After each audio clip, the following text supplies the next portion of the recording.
What's up, everybody? Welcome to another episode of Latin Explaining with Denise. Good evening, like Jose says. I see that Jose and Irby already got the shot started. How are you guys? It's nice to be here. It's another Saturday. I know we have a lot of us have waited for this conversation. I posted a few things on my community tab during the week regarding this conversation. It's something that we have waited for. I don't know if you guys are excited. I am excited. I'm waiting for a few people to come up so we can get the conversation started. So before we start on tonight's conversation, I want to remind everybody to follow me on Instagram. I will reveal later on. I'm gonna get my Twitter together. My Twitter is a mess.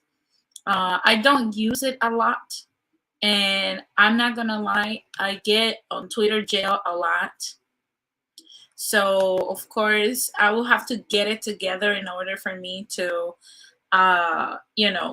share my Twitter so that everyone can follow me there. But it's something that I'm looking forward to eventually. So I want to say hi to everyone that's watching me on not only on YouTube, but also the people that listen to Latin Explaining on Spotify. I have not uploaded videos recently because you guys know I'm coming from my maternity. I'm still dealing with my baby. He's 3 months old today. So shout out to my little bud, right? He just turned 3 months today. Hey Robert, what's up? It's nice to hear from you. So it's very nice to celebrate another month of his little life, which is very cute. And I will make a stream very soon regarding motherhood and my take on it, like how is it, how my life changed, and many other things and questions that you guys might ask me. Right, but I wanted to start today by stating, oh, thank you, Robert. Yes, it's beautiful. It's literally one of the best things that has happened to me. I'm not going to lie. One of the first things that I want to share before we start even asking questions or talking or saying anything regarding this topic, right?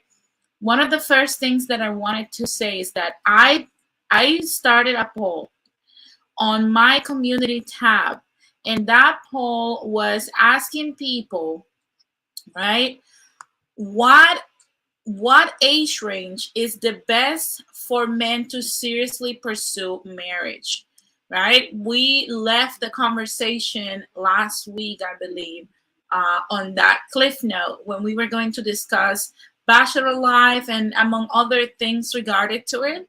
Because of course, you guys know I want to start a lifestyle channel very soon. So I'm doing this Saturday teasers to see how the engagement goes. If the engagement continues to spike up regarding these topics, I will launch that channel. If it doesn't, if people think it's crap, of course, the viewership and the likes are going to let me know that, so I won't do it. Now, there was 31 votes. I think this is the poll that has gotten more votes on my channel. And out of the 31 votes, 19% said that from 21 to 30 is the ideal age range for men to seriously pursue marriage. Then you have 10% said that from 35 to 40, and 6% said from 40 to 45. And then with an overwhelming 65% said from 30 to 35 is the ideal age to pursue marriage. So of course, you guys know the 30 to 35 is the sweet spot for the majority of people that voted. Now, of course, it's a very small sample, but I share the same sentiment for many reasons. One of them being, like, in the past, in my opinion, there was a lot of people that used to marry very young because because of course circumstances were different, people were different, women were completely different. You were supposed to marry your husband, stick by him, he was supposed to work and pursue his purpose while married to you, and you were supposed to help him achieve his goals. That was the usually the the whole uh plan, like the whole life plan. If you hear my sweet baby in the background, he's right here with me. So he's another guest, special guest on today's broadcast. So definitely, he's starting to talk. Uh, well, he wants to talk, right? And he's very active in that. So if you hear him, you guys know exactly what's up. But let's continue with today's topic, right? So we knew that times have changed after feminism was introduced. Women got into the workforce. Now women start having bigger. Oh, thank you, Jose. I'll put the link in a second so we can start a conversation, right? Uh, Women started having their own professional goals. They're starting to pursuing those. So women started postponing marriage, but men still managed to marry these women in the past. The problem is that a lot of marital issues started arising, and that happened with like my parents' generation. My parents are baby boomers. And I remember seeing conflicting views from my mom's professional lifestyle and my father's work life, right? Because there was not a lot of time. They were not around as much because they were both working a lot. So basically, you were raised by yourself. And not only that, that brings other conflicts because women start to become more exhausted to do housework. And now I'm not gonna lie, being a new mom and everything, not trying to brag, right? But I can tell you that being a mom is exhausting, especially in those first months of your baby's life. So imagine women in the past used to have several kids. I can only imagine how they managed to do that and still go to work. Because right now, I am not working. I am very grateful and I'm very blessed to have a husband that works and he takes care of all of that in order for me to stay at home with my baby. So, of course, I don't have that burden right now. Do I want to go back to work? Absolutely. Right. But we know that if you add that to the work, like around the house, plus work outside, plus taking care of the baby, it's going to be crazy. Right. Look at what Jose said. He says, my mom raised 8 children. I do not know how she did that. I've heard a lot of older women that have told me, no, I raised 3, I raised 4. I'm like, God bless your little hearts, because maybe because I'm older, because you guys know I'm 35, right? I'm raising 1 and I'm like, should I close the factory? It's a lot. If you think sleep deprivation is when you have 2 jobs, or when you chose to go to a nightclub, or when you chose to stay up with your friends, trust me, sleep deprivation when you have a child is completely different. It's completely different. Like it has no comparison.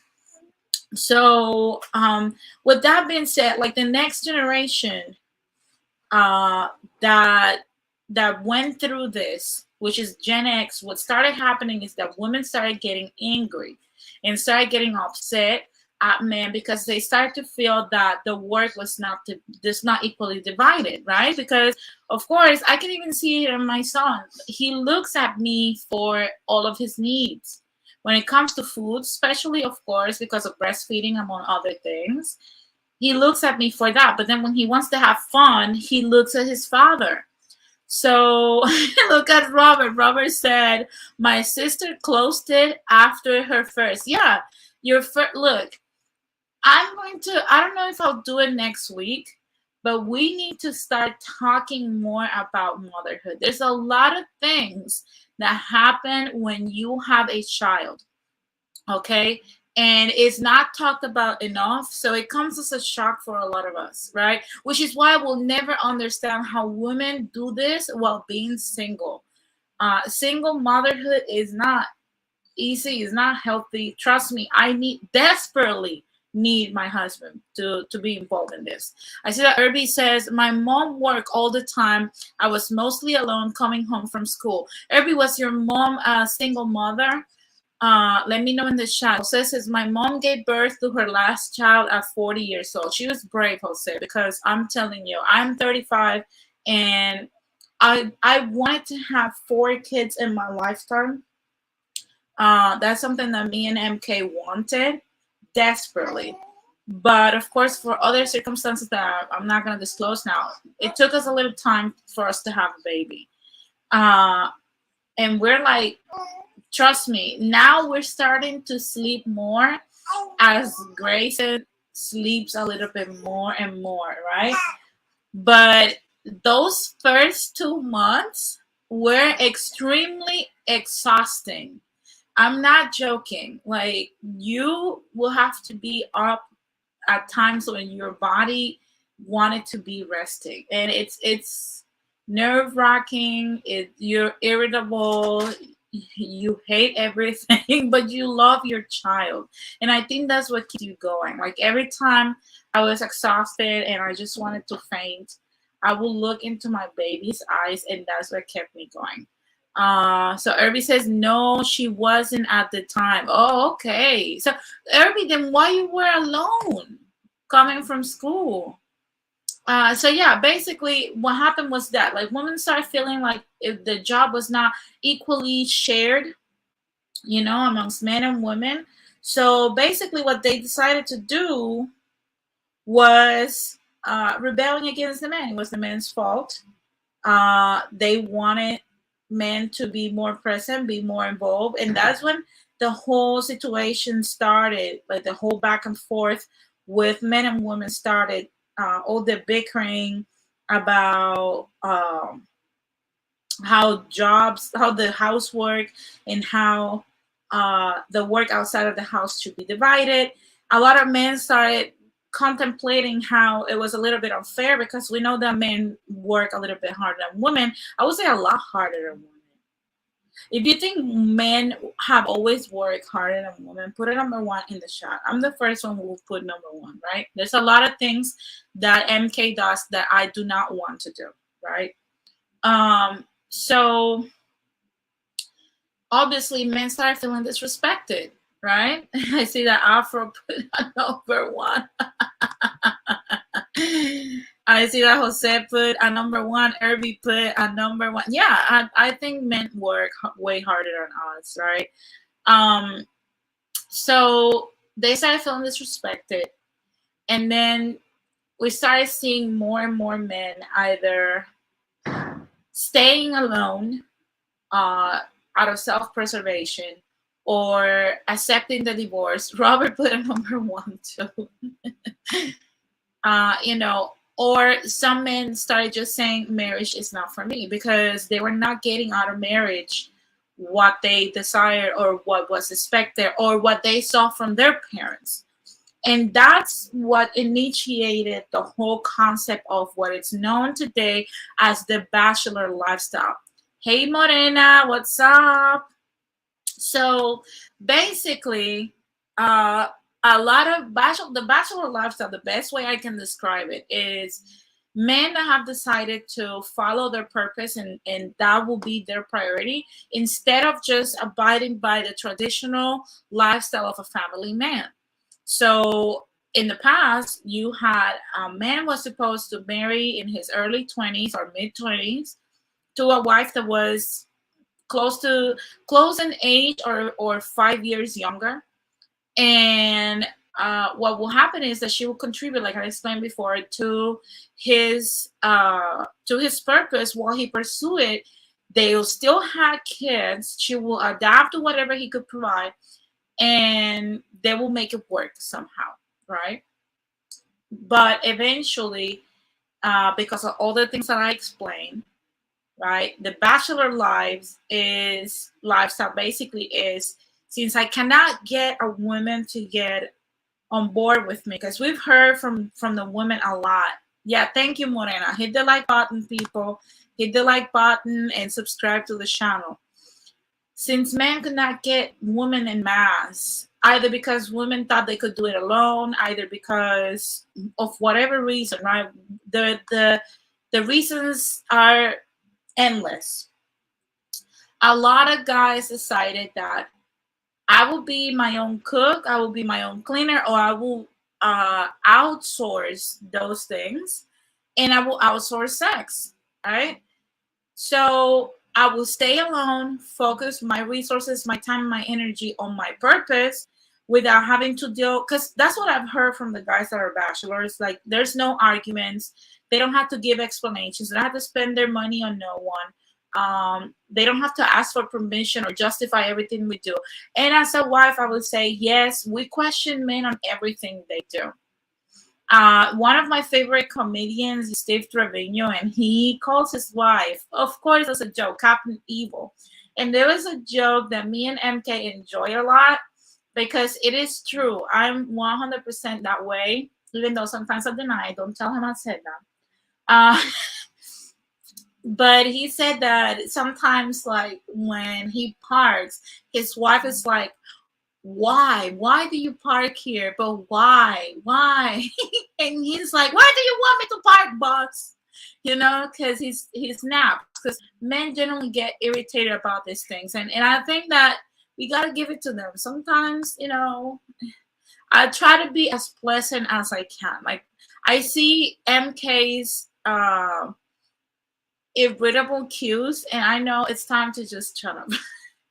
So I invited, right, a few people to be here on today's stream. A few of the guys that I think represent what bachelor life is. If you're watching and you either have insight, you're a bachelor, you know someone that's a bachelor, right? And you want to join the conversation,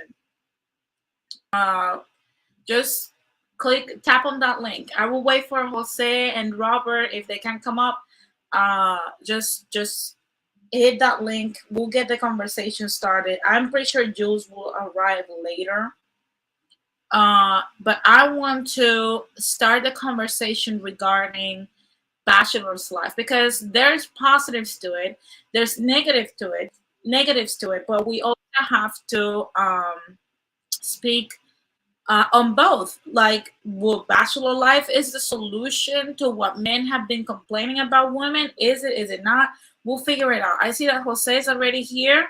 Hey, Santa Claus, what's up? Good evening, daughter. Believe it or not, I actually have the night out, so I'm actually relaxing here in my apartment in my pajamas.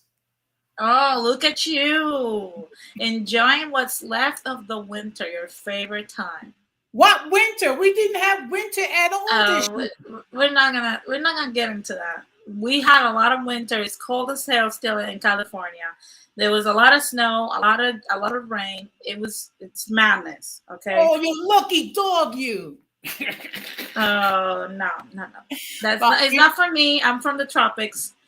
I see that Afro said, it's not good for men or women to be alone. Both parties making movements and excuses to keep from making a relationship function.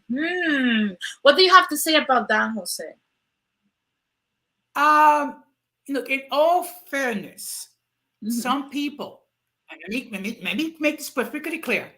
Some people are just not wired that way to be in a relationship with a single person. So we have to understand that. It's better if we are in a relationship because, first of all, um, you have someone who's a supporter and you can support that person. But Yeah. for some people, for whatever reason or set of circumstances, it never came to be. Oh, I finally hit you up a donation today.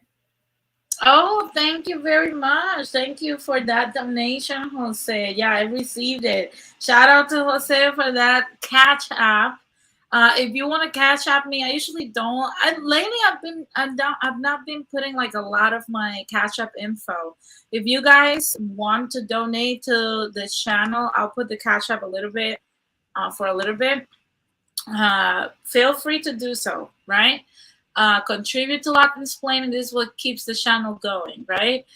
Now, I don't know if Robert can come up so we can get this started. I don't know if Irby wants to come up, but like I said, I'm gonna give Robert a few more minutes. I don't know if he's ready.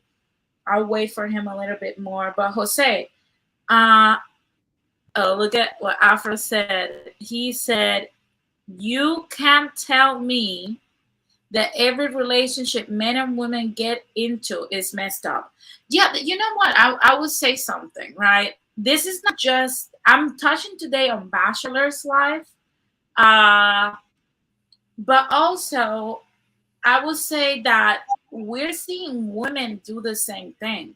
I think women are called sphinxers or something like that. Like, correct me, guys, if I'm wrong in the chat. Women are called that, but we're seeing both parties avoiding marriage. I see that Irby says, I focus more on getting a career now instead of marriage right now. Would you consider The Bachelor? I'm in my early 20s, by the way. Oh, Irby, you're young. That's good. So you're focusing more on your career, Irby. That's, I think, look, I'm gonna give my unsolicited opinion. I think you should pursue marriage, as early as is possible for you.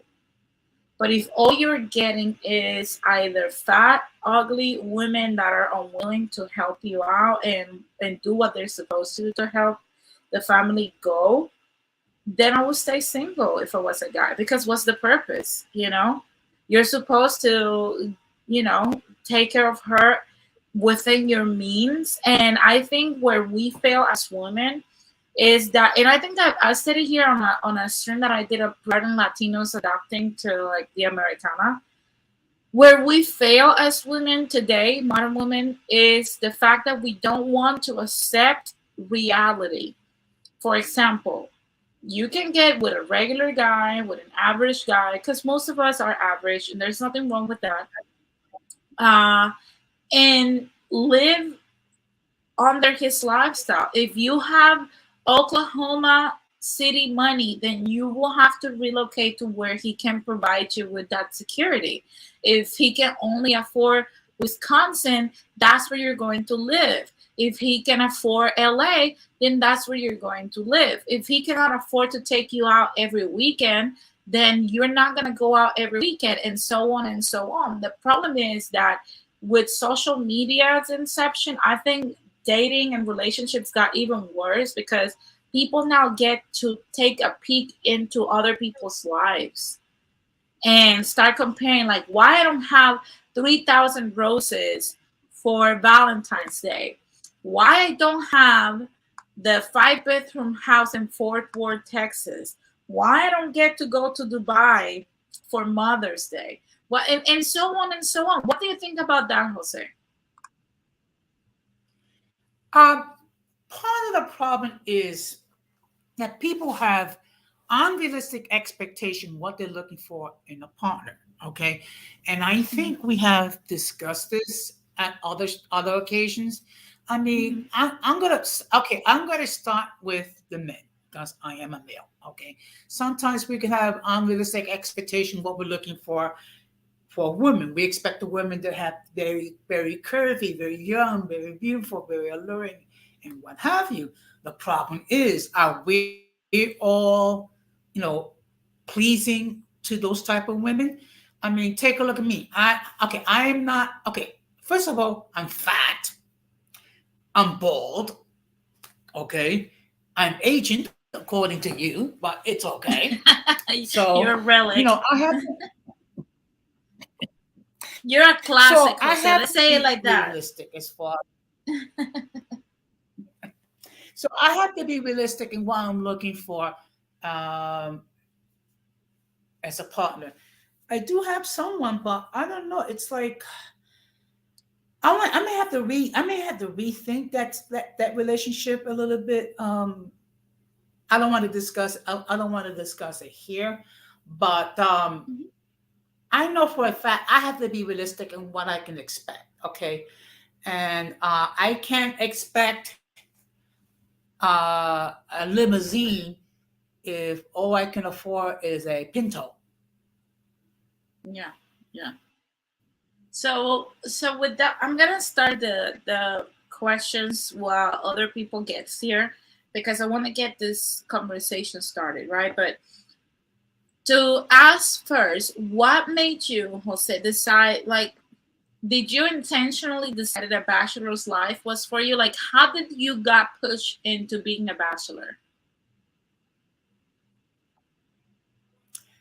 Actually, believe it or not, I was engaged in my 20s. Okay. Unfortunately, it did not work out. Um, the fiance at the time was very clingy, very insecure, and every time she saw me speaking with a female, she would swear up and down that I was sleeping with the female. Now I tend to talk to a lot of ladies. That must mean I must be getting a lot of action on the side. I'm telling you. So it got to the point that I unfortunately I had to break up the engagement, and she stalked me for a while. Okay. So after a while, it's just that I just could not find someone that would willing to deal with me. And then I did get married. Unfortunately, it ended in divorce, and I would say a year or two after in the marriage, I knew it was not going to work out. And actually, she actually asked my mother if I had someone on the side, But was that the same one and I as got your very upset. fiance? Was that the same lady that you were engaged to, No, or this that was was a different one? Okay. that was a different lady. Okay. So you got So divorced from that so second I was lady? very yes, Okay. Continue. yes, I did. And actually, believe it or not, the last time I engaged in intercourse was in 2011 when I was married, and here we are in 2023. Part of it because I didn't want to like outsource sex, so to speak. Hmm. I have I'm more conservative values and things of that nature. Right now, I'm in a relationship. It's just that trying to find for us to get together because I made it clear I can come, but if how can I say this without being judgmental? And this is something I'm gonna have to Be evaluate. judgmental, Jose. Um, Be at this judgmental. point, I'm just trying to because no, because I'm looking at it this way. Okay, if I'm willing to go and trouble because let's keep it real. This lady's in the DR. If I'm willing to go to the DR and meet you and meet your family and what have you, and I understand, things can be expensive. First of all, money is not a problem with me because fortunately I've been doing a lot of overtime.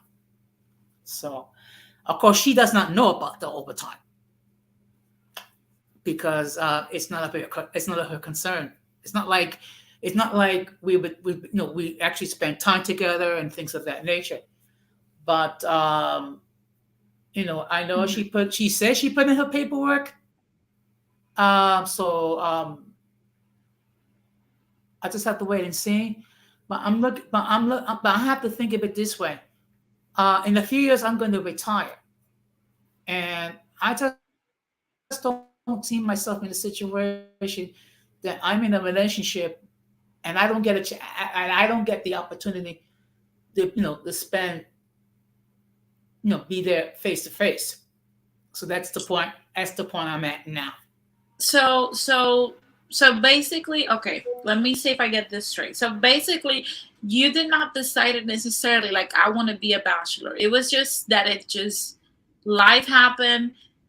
And did you feel like you did you Yes. think you prioritized getting a relationship, or you were in that there's time somewhat at some point I'll deal with that? Like, how did it happen? Because I think like there's a lot of guys today that I'm seeing like around my age that are in that mindset, right? And even younger, like there's still time. At some point I'll address that. It was that your mindset, and life just happened and you found yourself at an older age still like single and living this bachelor lifestyle, or you actively decided, hey, I don't want to deal with women, I don't desire children, I'm just going to enjoy my life and pursue my career? Like, which one was it? Well, actually, I always wanted to. Actually, I always wanted to have a relationship and get married, have children. It's just that it did not work out that way. And furthermore, I've been through a lot of tragedy in my life. Within a 30-plus year period, I lost both my parents. I lost four of my siblings. And a grandnephew in an automobile accident. He was only 22. I have undergone three major procedures, and I have dealt with depression 3 times. I contemplated committing suicide. So the fact that Do I'm you still think here, do all you that think Jose trauma and grief.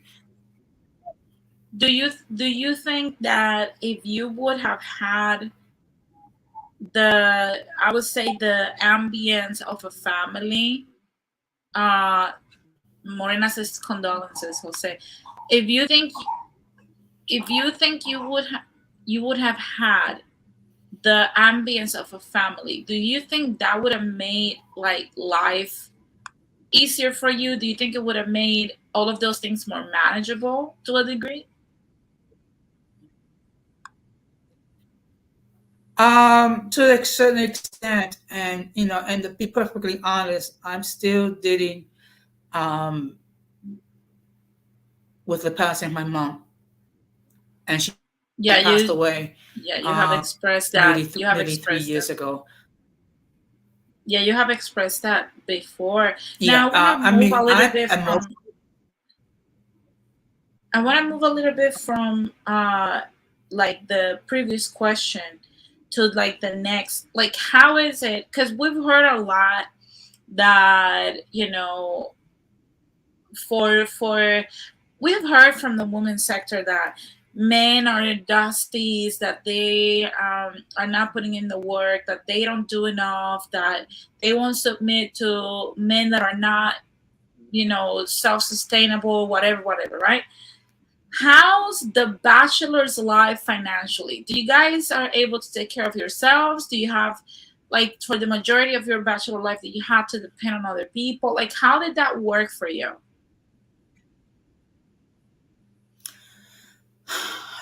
Okay, well, I left my mother's apartment late in life. Partly due because my mother had multiple health issues. Um, but I always, pay my bills on time. I always make sure that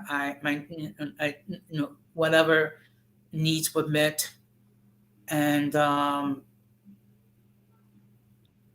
it would have been better if I had a lifetime partner.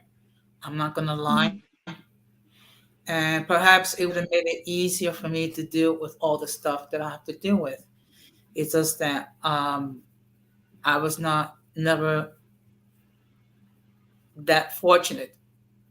Um, and part of the problem is this.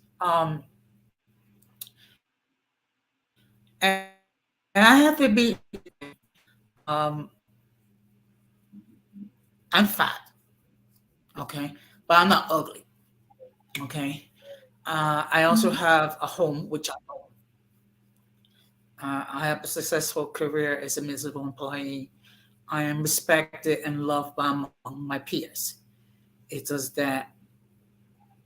It does never, turn out, to find my lifetime partner. I mean, I never Mhm. thought at age 60 that I'll be divorced and single again. Yeah, yeah. So it wasn't something that you planned. So financially, basically, you never had to struggle. You never had to deal with. Sir, oh, I see that Jules is here. What's up, Jules? Hey, can you hear me? Yes, I can hear you. All We right. started. We had the conversation started a little bit. I'll ask you the same question that I asked Jose in a second. So Jose, you never had to necessarily struggle financially, like many of these ladies claim that men are just not doing enough financially. They're not working. So it wasn't because you had financial issues, right? No, because like I said before, to pursue a college education and they have a career in social services. Okay. I've been working as a municipal employee for 23 years, and as far as social services concerned, close to 35. So it's no, have there been times I've been unemployed? Yes, but not because of incompetence. It's just that unfortunately I've gotten laid off. Okay. Yeah, that could happen to anyone. Now I'm gonna move to Jules. Jules, I asked Jose before you came in, what made you decide that a bachelor's life was for you, or if it was something that just happened? Like, how did you came to be a single man? Like after your, I'll say your past 25 years old. Like, how did that happen? Um, uh, I say I've had several relationships that didn't work out for certain reasons. Some were my fault, some were her fault, um, but largely timing. And I had not evolved to the place I needed to be ready to be married. So do you feel that uh now in today's, because there's a difference between Jose and you. Obviously it's like you're closer to my generation than Jose's. Do you think, as a modern man right now, do you think that there are pre-requirements that we as women demand from a man, financially, emotionally, and otherwise, uh, that men simply find like it's too much and that throws them off? Do you think that that's one of the reasons why we're having like this amount of bachelors out here?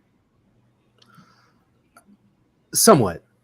Okay. There's a way in which women ask for certain things, but that's not exactly what they desire. They say something, but it's not exactly what they want. So they'll say that they want someone who's emotionally available, but that's not a clear description of what they want. It's usually someone who can kind of handle, um, anytime that they feel insecure in their emotions and need them to be grounded, right? And that's not clear by saying emotionally available, because that sounds like you just want somebody to be like an emotional punching bag, which is Mhm. not really what they want. Well, some actually do want that, and Yeah. that's a really bad situation. But most just want somebody who can kind of read the room, and that's one example. Yeah, yeah, definitely, definitely. And another thing that I asked Jose before we continue: how's the bachelor's life financially? Do you feel like you're more sustainable on your own? Do you think it would have been more expensive to take care of a woman and kids?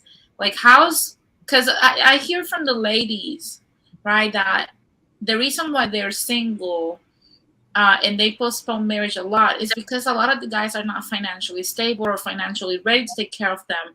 And I've stated before that I believe that a woman should adapt to the lifestyle that the men can provide, right? Even if that means relocating outside of major cities. But do you think that being a bachelor, life financially is easier for you, more difficult? Like, how's that? Like, have you been able to be sustainable? Do you have any issues in that department, or that has never been an issue for you?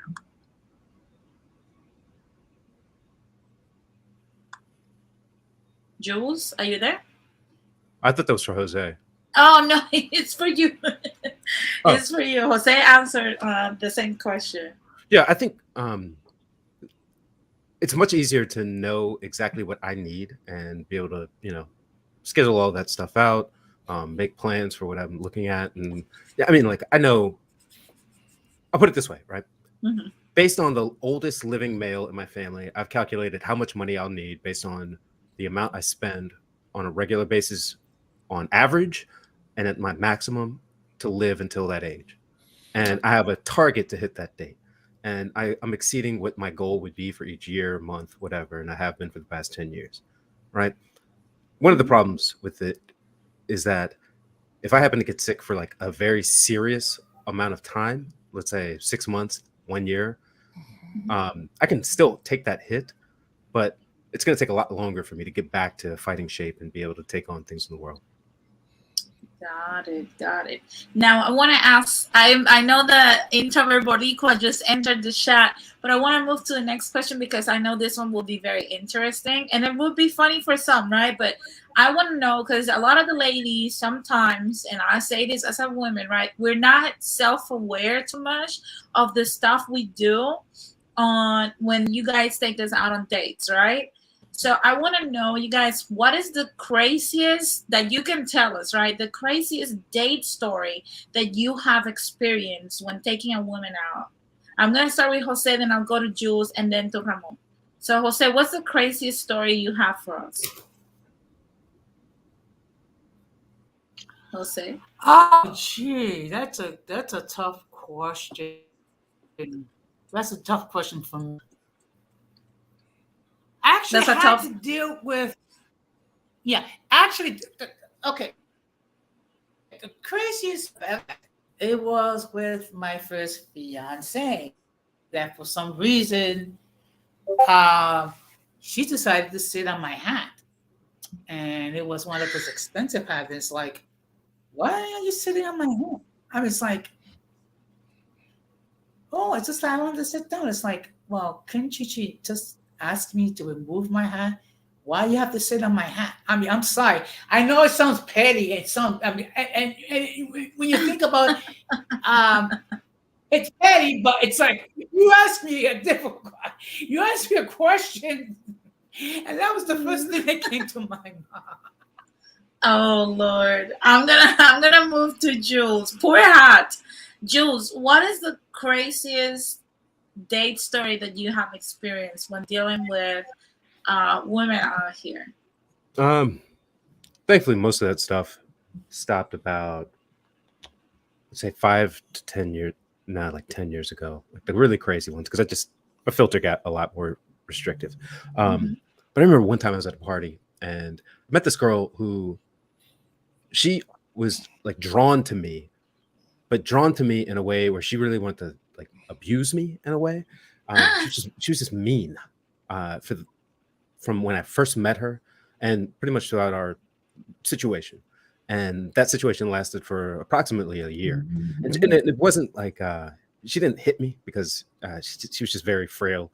Like, she's like willowy, think like 5'9", 5'10", but like 120 pounds. Like, she looked like a stiff breeze would knock her over. Yeah. But she would just constantly try to get under my skin by saying things like she'd talk about like her harem of men. And while that may have been true, I could not verify it and I didn't really care about it. I just worried about what we were doing.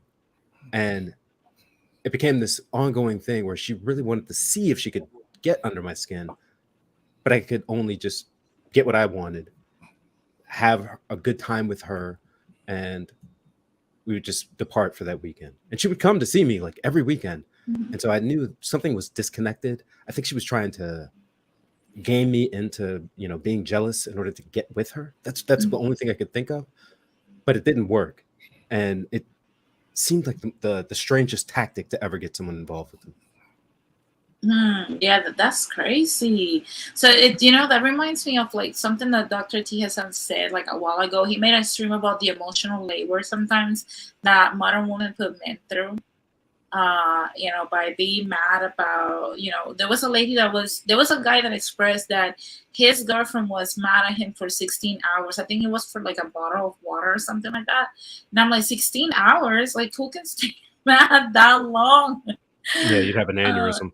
yeah, yeah, that's crazy. Now I'm gonna let Ramon tell because I'm pretty sure Ramon has a funny one. Ramon, what's the craziest date story you can share with us that you've had? Hey, first of all, Denise, I appreciate you letting me be on your panel. Shout out to the panel, Jose, and the other man on the panel, and Jules. shout out to the chat, Jules, what's up, man? What's And up? also shout out to the chat. Yeah, I can think of of one story. This is back when I was still in Puerto Rico, and Uh-oh. I was here. Yeah, yeah, it was with a Puerto Rican. It was with this submissive Latinas, with a couple of submissive Latinas.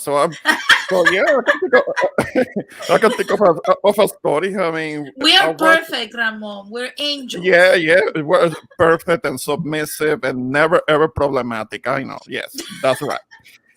Well, I was on a date Yeah, with this right. woman that I have met that I have met back when I was in college, and she was somebody that I dated briefly while we were in college, and when she moved on to someplace else, and we got a little disconnected, and we reconnected, right?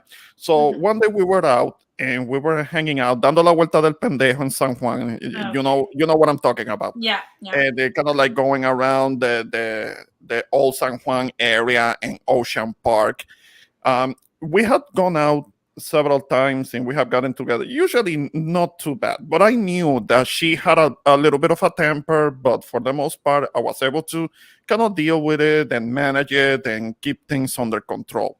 This one instance was different because she was with because she was kind of like a middle kid. She was a middle child, and she had an older sister that already had a couple of kids, and the older niece, the older kid, the older niece already was a teenager, so she had her boyfriend. So we were all four together in the car, kind of driving around, hanging out, and all of that. For some reason, she wanted that day, even though she had she had her niece with her. She was in the car, in my car. For some reason, that day she wanted to kind of like start shit. I mean, she Mm. knew she knew that I wasn't alone with her, so I couldn't just yell and cuss her out and and have an argument with her. She knew that that time I had to show restraint because her niece was in the car with us with her boyfriend. Of Uh huh. course. So it was a difficult situation with me where she wanted to se puso guapa, tú sabes, Mm-hmm. and she wanted to kind of like put her chest out, like kind of like wanted to argue with me, wanted to cuss me out, and kind of yelling at me, but I couldn't kick her out of the car because because her knee was in the car. You see, she put me in that difficult situation. I mean, because I want, yeah, I wanted to kick her out of the car. I wanted to leave her in Ocean Park so to You figure out should how to get. have. You should. You know what I would have done? I would have said, you know what? Let's go get some of the Shea Buys de Piraguas down there by the. Do you know where the cruise ships are? Yeah, yeah. And Hello, I would have hello, triggered to get out while I go park the car so you don't have to walk. And I will never would have come back. I would have been like, bye, peace. I would have been yeah, a horrible man. I think that's it's better than I'm a woman because yeah, I yeah. would have been like She my was- peace over everything else. and she was kind of like yelling at me and cussing me out, but I had to show restraint because we were alone. If we have been alone, I would have been able to get her to calm down, and but I had to kind of like sit there and kind of take it because we were alone. Her niece was in the car, and it would have been a bad look for me to go at her aunt in front of her, with her with her boyfriend in the car, who was also about as tall as me, and they could get kind of like egg him to kick my ass. And you see, there were like kind of like different elements going on at the same time. So I just kind of kept quiet. I took the disrespect that one time, but after that, we did see each other again. We did You see each did? other again. Yeah, we did because we had known each other already for a few years. Oh But wow, Ramon. I reminded her so many times, like, you disrespected me, you fucked with me, you disrespected me, and if we see each other again, it's gonna have to be 100% on my terms, and you are gonna do as I say, or else we don't see each I'm other gonna be again. the one in your card. Yeah, yeah, yeah. But that was a crazy one, and I kept reminding her and kept reminding her. Look at it. It wasn't called for. It wasn't warranted. You disrespected me. You put up on a show in front of in front of your niece. You wanted to fuck with me. I know that, and every time we had a little argument, I'll go back to that, and I'll throw it in her face, because I will never put up start a scene, and I will never do shit like that. She didn't have a reason to do that to me, but because she was a submissive Latina, she had a little bit of a temper. She had a she could have a temper. I mean, she will have a short fuse. So yeah, that's my story. Yeah, Mhm. she was one of those feminine Latinas. Yes. uh, I want to ask, any of you can answer this question, right? Do you, and in any order, right? Do you currently date people? And if so, what do you expect to get from those dates? Like, do you guys date now with the intention to marry? Do you date just to have fun? Do you date just to get, certain needs taken care of? Like, any of you guys can answer in any order.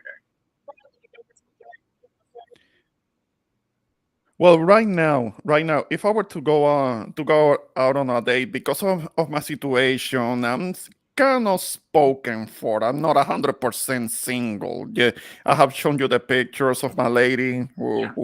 who did come to visit, did come to town, but not, right now she's out of town. So if I were to hang out with somebody, she will be fine with it, because I'm alone. I'm alone, and she knows what's going on. She knows how I move. But it will be to kind of like hang out and have a good time, because it's difficult to trust a lot of women out here.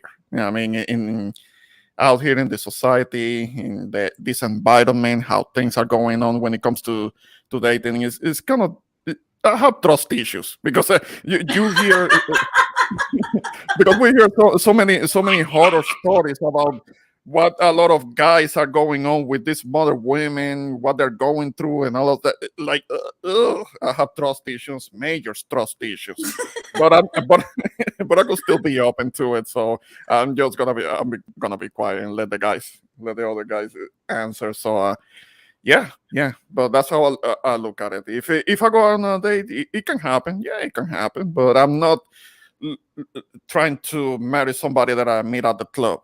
Definitely not. Okay. Or at Okay. a bar. I don't do clubbing No, no, anymore. no, no, no. Those are no nos. Like, I don't know. Yeah. I don't know. I don't think people like meeting at bars and clubs.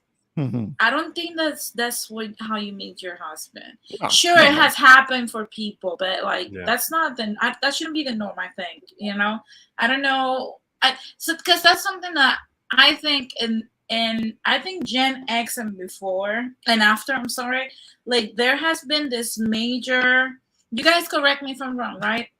But there has been this major subculture of going to the club to meet someone to get into a relationship with. At least on the ladies' part, that's what a lot of ladies I've heard saying.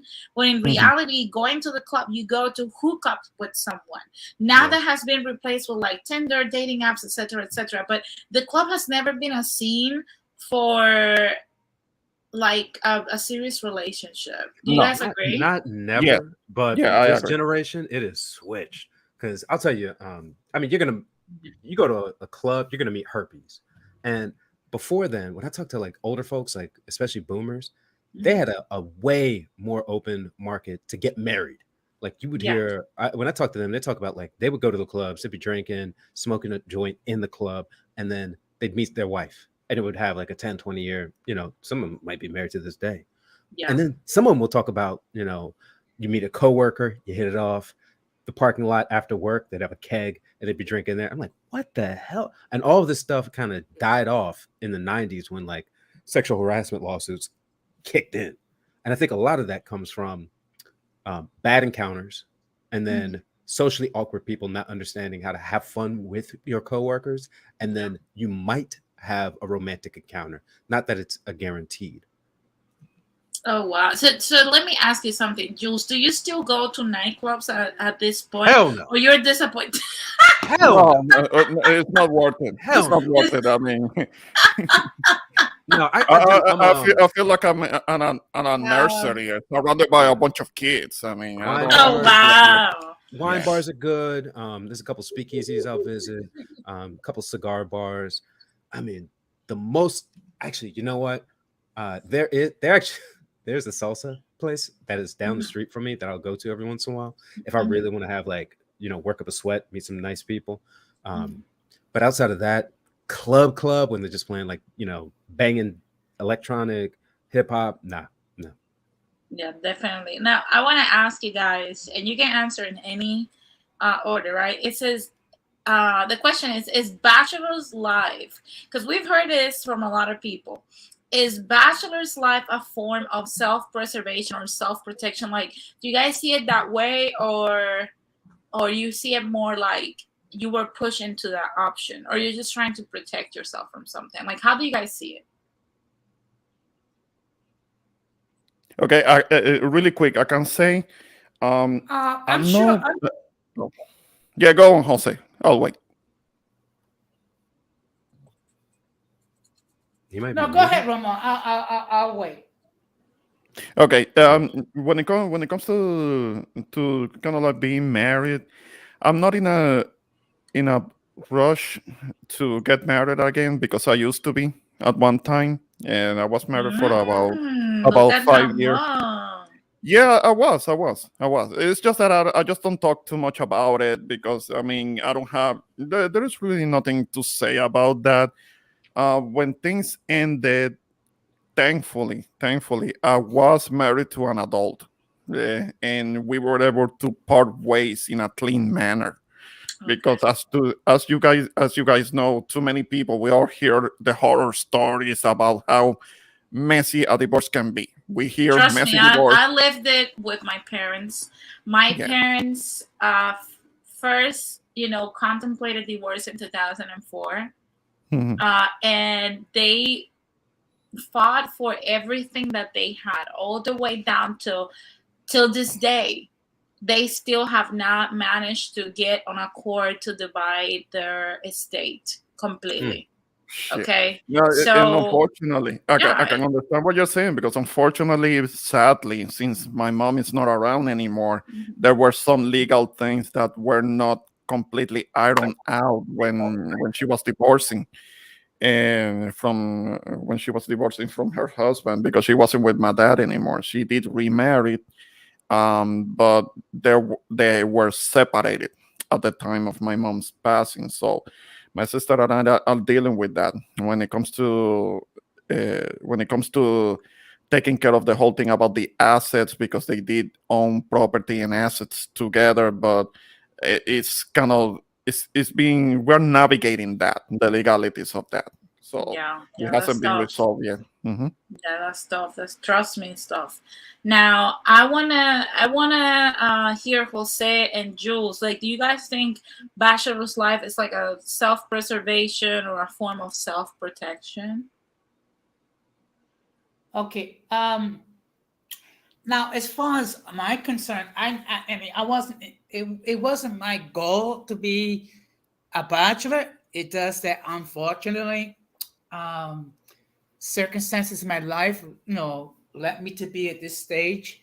I was fortunate in the sense that when I got a divorce, I didn't have to pay any spousal support or anything. So I was very fortunate in that way. And it's just that I need to find someone that can deal with me. Okay. And I know for some people I could be a little bit, a little bit of a fuss budget and what have you. And and as you love to talk about, as people get older, they kind of get set in their way. So it's like it takes more of an effort for me to adapt, and Yeah. I publicly confess that. Um, so it's just that at this Oh, stage, theoretically, there's always I'm not going to get desperate about it, because I don't want the situation that I get in, out of desperation, I find someone, and then next thing you know, we're fighting all the time, and then and going and getting messy. And at this point, I'm too old. Okay. mhm. And I suffer from a curable disease that's called I don't care itis, which Yeah, I mean, I don't care. at this point, I don't get it. I mean, but at this point, what's very important for me is peace, is quiet, is stability. If I'm gonna be retiring, and I plan to leave a very active retirement, of course, I will pass autonomy to the younger generation, but I will do so knowing that, hey, I did my part. Yeah, definitely, definitely. Look at what Morena said. Morena said, "Gotta be flexible as options are thin." Do you feel, Jose, that you want to compromise with a woman as you have age, or you think when you were younger you were more willing to compromise with a woman? At this point, I'm more willing to compromise. I mean, at one point, at one point, the lady have to be a Christian. At this But point, that's not a uh, compromise, Jose. That's not that's not a compromise. What if she's like, "I'm a Muslim"? it's gonna be okay. It's gonna be a bit of a challenge. First of all, number one, I don't know a great deal of Islam, other than the fact that Muhammad is their chief prophet. Also, also this talk there, there are verses in the Bible talks about being unevenly yoked. But at this age, I'll even consider marrying an atheist, as long as it has similar perspectives of life. Well, I can tell, Jose, that you're like more inflexible, and that is okay. I'm gonna let Jules and Robert answer. Do you guys think that uh, you know the bachelor's lifestyle is like a form of self-preservation or self-protection? Hmm. I Yeah, would agree. I mean, this I would this agree. there's sometimes where it's like really good to be single. I'll tell you right now, the person I'm staying with, I'm not supposed to see until the end of next month because I'm trying to work on a couple of things for my profession, and we have a nice situation going. But yeah, a lot of times, like guys are pretty good with being alone. Sometimes you will get lonely, but a lot of times that will just pass. Like I don't know a lot of men who live in their sorry, I don't know a lot of men my age or older who live in their feelings and emotions. It's kind of like they're in the moment, they feel sad, they experience it, and then move forward with what they have to do to get to the next step. And I've seen that with things as serious as a funeral, to cursing when you stub your toe. Hmm. Definitely. And Robert, what about you? Do you think that bachelor's life it's like a self-preservation lifestyle or a self-protection? What do you think? I think there are men that that do get into the bachelor lifestyle, because especially now at this juncture in our society, because it's like the fear of divorce, the fear of child support, the fear of alimony. So it's like, you know what? I'd rather just be a bachelor, just depend on me. I don't want to like even risk going through that process. I don't, because I think every guy has that one friend that went through that bitter divorce. You see how he lives. He's looking like that dude Alan from Two and a Half Men, and you're like, nope, nope, I don't want to be sleeping on my brother's couch. Yeah. So I think there's some of that, but I do think Jules was saying, I think that most men, we're not in our feelings like that. So some of us, we can live with the idea of like, you know what, we may never get married, and that's okay, because like we don't have feelings like that. We can just, it doesn't take much for us to be happy. Mm-hmm. All right. What do you And guys think about what Morena just said? no, definitely. Yes, I was thinking about what she was saying, and I see you. I see what you're saying, Morena, and I'm gonna make sure that doesn't happen to me, because we hear stories about those guys that are in the nursing homes by themselves and nobody visits them, or they're at the hospital and nobody visits them. I don't want that to be me. Yeah, Because I'll tell you, I am going to get married, but I am hitting certain things.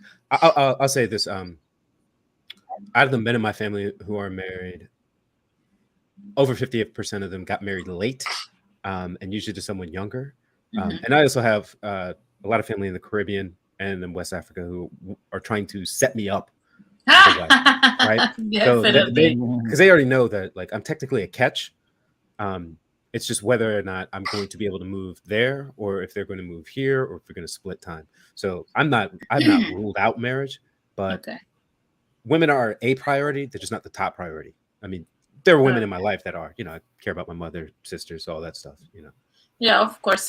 So going down that line, because I heard Jose say that a woman has to deal with him in order for him to get married. Not to throw shots, right? But okay, if we could form that perfect woman that's tailored just for you guys, what would have made all of you guys marry before today? Like, what was, if you would have found, for example, if you would have found exactly this woman that was this way, I would have been married to her today. What was that woman, and how she'll be? I'll say it's not about the woman all the time. Like sometimes there is, I mean, every once in a while you'll see a man meets a woman, and get hit with like that lightning bolt where that this is going to be the one. But you might not be ready for that person because you're 22, just getting out of undergrad, or 28 and you're just on the cusp and she's not ready. A lot of times you have, as a man, you kind of evolve into, okay, I am ready for this. And then that person will come in and you could be ready for marriage for a long time. So I'd say the things I really need: kindness. We have to be attracted to each other, and aroused by each other. So, let's say at least a 5'6", right? And then we have to be able to creatively solve problems, because that's always going to come up with everything from making dinner, handling kids, handling schedules, families, all that stuff. And then not taking each other for granted. Like I've noticed that every time that on my part where a relationship has fallen apart, it's because I took that person for granted and I held them in contempt for something usually petty. And I got through that, I want to say by the time I was like 26, 27, and I recognized that if I don't treat someone genuinely, they're not going to reciprocate. And women notice when you're treating them genuinely. Yeah, definitely. Now, for Ramon, Jose, and Robert, what would have been that perfect lady that would have gotten you out of the market? Well, it can't be just when it comes to being attractive, her being nice looking and in touch with her femininity. All of those things will have been great. But also when it comes to the compatibility and somebody who can add to somebody's piece, because sometimes something that is very important is, as we guys get older, peace becomes more and more important, and we develop more of an intolerance to drama, and we just don't want it. We just don't want it. And if we come across, now that we're a little older, if we come Mhm. across that woman that can kind of like be next to us, and that she can complement our sense of peace, because some of us, we are at peace when we're by ourselves. We are alone. We are not necessarily lonely, but we're alone, and we can be at peace. And peace becomes a very nice thing, something that we come to appreciate greatly. If the woman that comes along is not going to disturb that, then that puts her kind of like in front of the line, kind of like at the top of the list. So that's one thing that I find it to be very, very important. I mean, her not bringing drama, being able to communicate, being able to Puerto Rican actually out say, of the table yeah, because we're very dramatic. yeah, but that's the thing. That's gonna have to. That, okay, if she's a young woman, then that's more understandable. That she's gonna have more of a propensity for getting dramatic at certain times. But if she's a Yeah. little older, then hopefully that has kind of like settled down on her, and she Yeah. has grown out of it, and she has matured, and she is in better control of that, or the Ramon, of dramatic. Ramon, you know And that you know yeah. that us as Puerto Rican, like my mom is 60 and she's still very dramatic. Like that's very rare that we're going to just give up like being dramatic. No, but it's kind of like with my own Puerto sister. Ricans, yeah, Puerto Ricans as women, and I say this, I have no dog in the fight, right? We are Uh, so extra. You know this, Ramon. You know it. yeah, no, We're because with my own extra. sister, she's my blood, and I have nothing but love for her. But I don't talk to her all the time because eventually we're gonna argue about something. Yeah. So, so it is that is very true. It's very true because she is very headstrong. She has very she can be dramatic too, and that's why I talk to her about things that are important, especially lately in the last year or so. But I try not to touch on certain subjects with her because we're gonna argue. Yeah, we're yeah. gonna argue. Yeah. Yeah, we're not in that aspect. I would say like for some, contrary to what people believe, certain passport bros have been suggesting Latinas. It has to be from certain countries, right? Because Mhm. I'm telling you, at least I'm speaking from Caribbean. Morena, you know this is true. No, We have our well, not a temper. Caribbean. I will be with a Caribbean. I am dealing with a Caribbean. She's But you're Dominican, dealing so with a sweetheart. It's yeah. different. I think like even in age, because if I remember, like my grandma, she was a Mhm. sweetheart. My grandma was the sweetest woman on earth.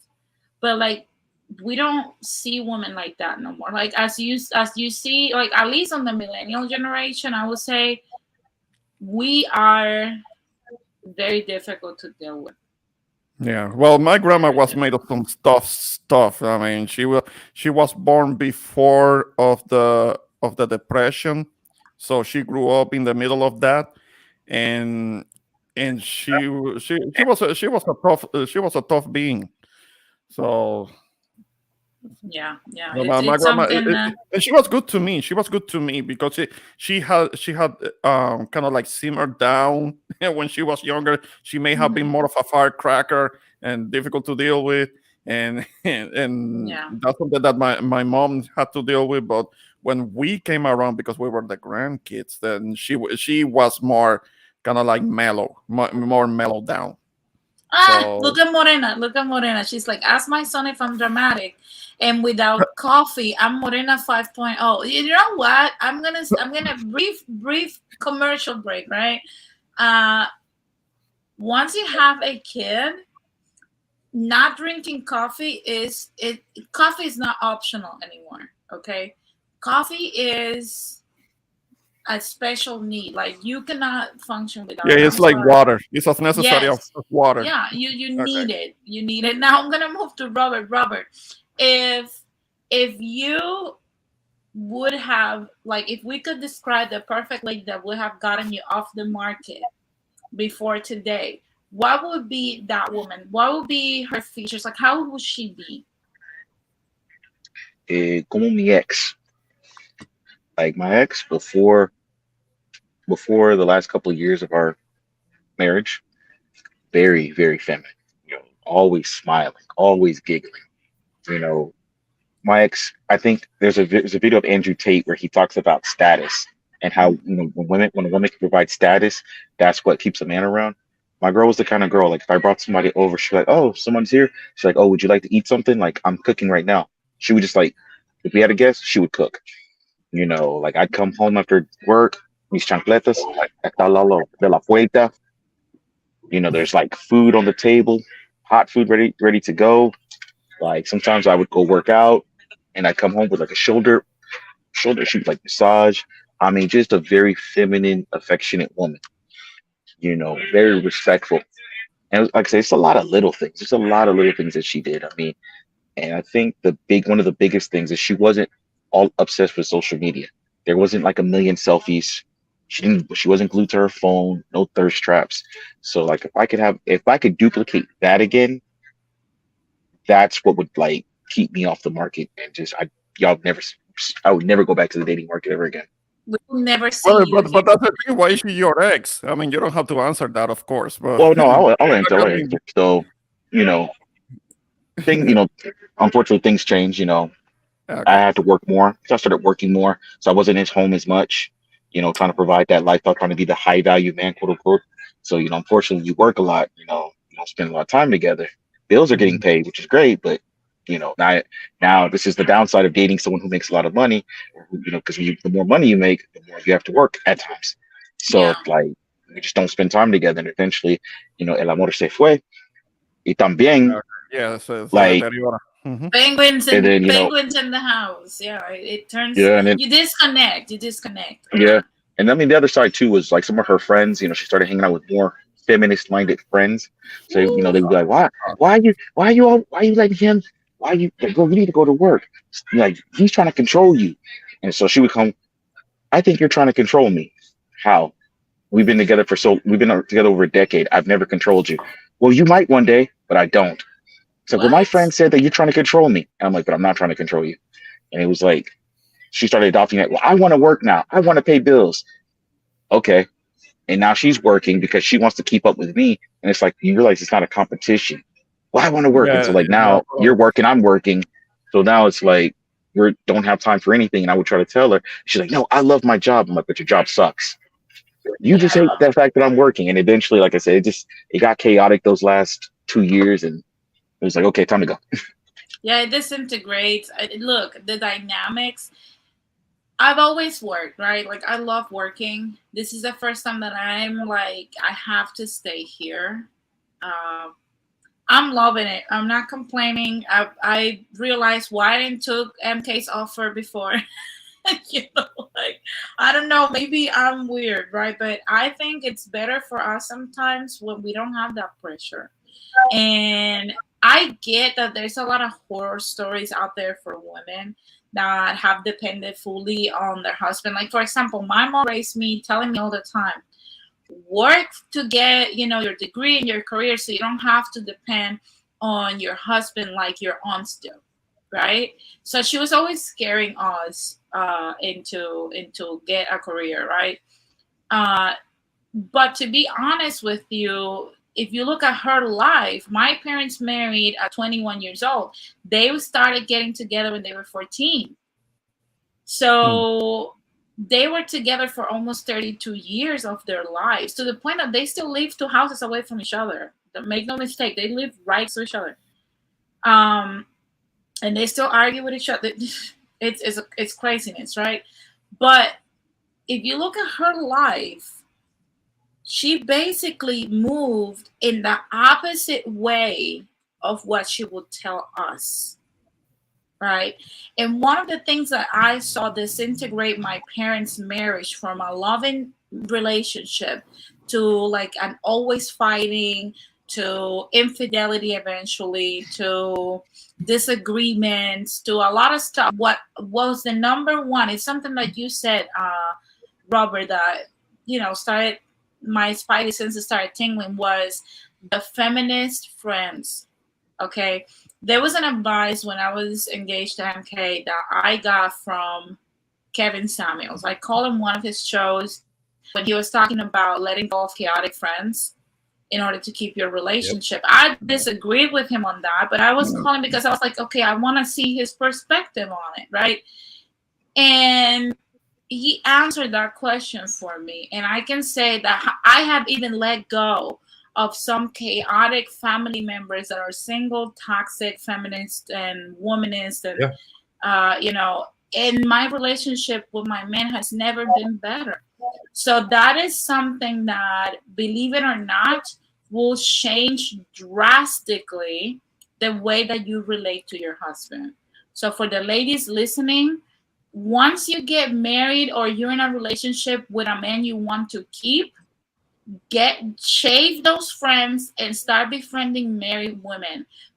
Like my married friends will tell me the truth all the time. One of my friends, she's a Mexican chick, she has told me uncomfortable truths about myself, of things that I did not even want to hear. But those things that she told me so that I could keep my relationship going. And those are the friends you want to have. Yes, the friends that tell you, no, go fix the problem with your man. You know that there's nothing out here for you. You know that things are not going to get better. He's a great man. Go fix it. Do this, do that. Those are the friends you want to have. So yeah, I would say hands down, ladies, shave your toxic friends once you meet the man that you want to keep. Yeah. Especially the single one. Yeah. Yes. I'll say this. Those are the ones that are trying to get you to go out to the club and to hang out and to bullshit and to want your man and to twerk at the club and things like that. Even though you are already in a relationship, trying to get you to disrespect your significant other, trying to get you to act like Ciara and shit like that. And oh my God, yes. Yeah, so definitely get away from those, from the single women that are trying to get you to party all the time, because single women keep women single. Remember that. Yeah. Jose wanted to say something. Oh, Jules, go ahead. Yeah, I'll say this, right? This is the difference between the high value man and the Henry, right? And I think most people have this idea of a high value man. Most people aren't going to be that. They're just not, right? You're talking about people who are in their corner of the universe or in the broader, world, are going to be mountain movers, right? And there's very few people that are going to be there. If you can get there, good for you. But if you can be at that Henry status, you can do some really big things. You can help people with, you're making like a good income. You have a good network. You can do a lot of stuff, right? I'll say this. My grandfather was a high value man, right? Literally. One of the things that you can do at that place, you can facilitate it so that if your wife wants to work, you can create a job for her. All right. If you're at the Henry level, then you can work within your network to find a job for her. There's a difference between those two things. The big thing is you're trying to solve problems for the person you love. And that's one of the things you have to be able to look for. Yeah, definitely. I think that's something that a lot of young males have seen today, trying to pursue that. And I'm not taking credit from it. Like, kudos to you if you're trying to excel, but don't get lost into it, And another thing I wanted to say is that you gotta prioritize your marriage. And what I mean by that is that you gotta, and it's something that, trust me, the most stable relationships will struggle with this. And I'm saying, even with a child, like me and MK, we had a few months where we had to follow our rhythm. You have to be able to sneak in something that creates a space for you and your significant other. Even if it's a day, even if it's a coffee together, whatever it is. Like, for example, I make the sacrifice to wake up earlier so that I can make MK a cup of coffee and make myself a coffee. But that is the time that I enjoy doing that, even though I have to wake up earlier than everybody else, so that we can have a conversation. And it changes the whole tune for the day. The days that I have been not able to do so for whatever reason, those days are chaotic for everyone, myself included. So I would say it's a collective effort that both of the people involved in the relationship have to do. Your relationship, you have to keep it alive. It's like a fern, and you have to keep it alive. And I think we have not been taught enough by previous generations, especially if you're a millennial, how to keep that little fern alive, you know? So it's conversations that we need to start having. Now, I know Jose wanted to say something, and then I'll move with the next set of questions. So, Jose, what do you want to say? Okay. Well, regarding what would it take, to be actually out of the dating market, is a lady who's affectionate, who's caring, who's warm, who's articulate, who's intelligent. I'm not gonna lie. She doesn't have to look at me because men are visual. And someone that shares some similar values to me. If I had came across someone like that, I would have, taken myself out of the dating market years ago. You would propose right there. Yeah. Okay. One thing I want to ask, right? Like it's all cool now that you guys are working. I know men are better with money management than we are. Trust me, you guys are. Well, we can mess up. We can mess up to particularly these younger guys that are raised to have more of a feminine energy, and they have a thing for going shoe shopping and things like that, just like Gucci women. belts. We can mess up too. Yeah. Well, the younger guys, like there's a reason why marketers go for 18 to 34. Yeah. And that is the era where you just don't see what that means to save up that much money at that point. It's people have been set behind by just going for, and I'll tell you, I used to live in South Florida. You will see teachers with like the Lexus LS 500 and it's on E all the time because they just can't afford it. They got the payments, the insurance, and the gas, and they're just driving to school and just crying every day. But please continue. Yeah, they need to show up, to show off to other people that they don't really care about them, because maintaining an image. I mean, living off of an image. Yeah. Yeah, I think, but I mean, if you're like MK, he's a cheapo, but I'm an overspender. But I would say that even though I hate when he questions me if I need something, when I want to buy, I just want to splurge at Target, right? I would say that keeps our finances in place, But I still hate when he's like, "Do you need that?" Well, go ahead, Jose. Actually, I wouldn't call that a cheap. I call that proper financial management. Oh, stop. That's being cheap. But I would say, yeah, he spoils me on other areas, so I can't really complain. Yeah. Now, with that being said, guys, one thing that I want to ask, what's the plan for retirement? Like, how does life look when you're 65 if you're still single by then? Yeah, I'll be fine. I save roughly 70% between like savings and investments. I have a number that I'm going to hit within about the next 8 years. And so I'll be fine. And I'll continue working for the next 20 if I'm doing good. But yeah, retirement will be fine. I mean, at that point, I'll just pay for someone to be my nurse if I don't get married, which I highly doubt.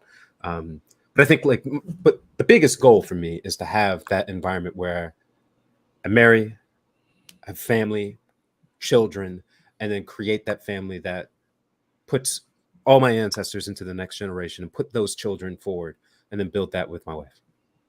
Okay, definitely. Now, Ramon, Jose, Robert, how does life look at 65 at retirement if you're still unmarried? I think it'll be like my father. Like my father, he got his pension from his company. and he went back to the Dominican Republic. Because the American dollar is very strong. Yeah. One American dollar is equal to like 55 Dominican pesos. So it's Yeah. like, Yeah. he went over there. He has a nice little, like a little condo Hmm. near the beach, and he has like a little bodega, and that's what he does. Just wakes up when he wants to. He's got his little employees that open the bodega for him. He just makes money and just chills all day. So most of the men in my family have done that, married or unmarried. They go back to the Dominican Republic with some kind of pension or savings. So I'll probably follow in their footsteps. Yeah, Yeah. definitely, definitely. But how about you, Ramon, and then Jose? Yeah, actually, even though me being Puerto Rican, that a lot of us leave the island not wanting to return. But I see myself eventually kind of like returning to the island, or somewhere in the Caribbean, because I do have a bit of a stake invested in the Dominican Republic via my significant other. So it could be either one of those places. Right now, I am working on my 401k, and I have a little something extra invested. So maybe if I get that early retirement thing, because they keep pushing, even in other countries, they keep pushing up the retirement age. I don't know what's going to happen in a number of years over here. If I have to wait until like 70 years old to be able to retire or something. But somewhere in the It's gonna get worse. it- It's gonna get worse, yeah, so Ramon. somewhere in the mid 60s, I want to be able to still be healthy and still be doing okay, so I can be able to retire and move to kind of like warmer weather. I don't have to deal with this fucking cold. I know it's the opposite of what Jose loves, but nah, you and I are from an island. That's what we're used to. I mean, breathing that cold air gives me bronchitis, so that I have Yeah, to watch out for myself on that. So I do have a stake invested.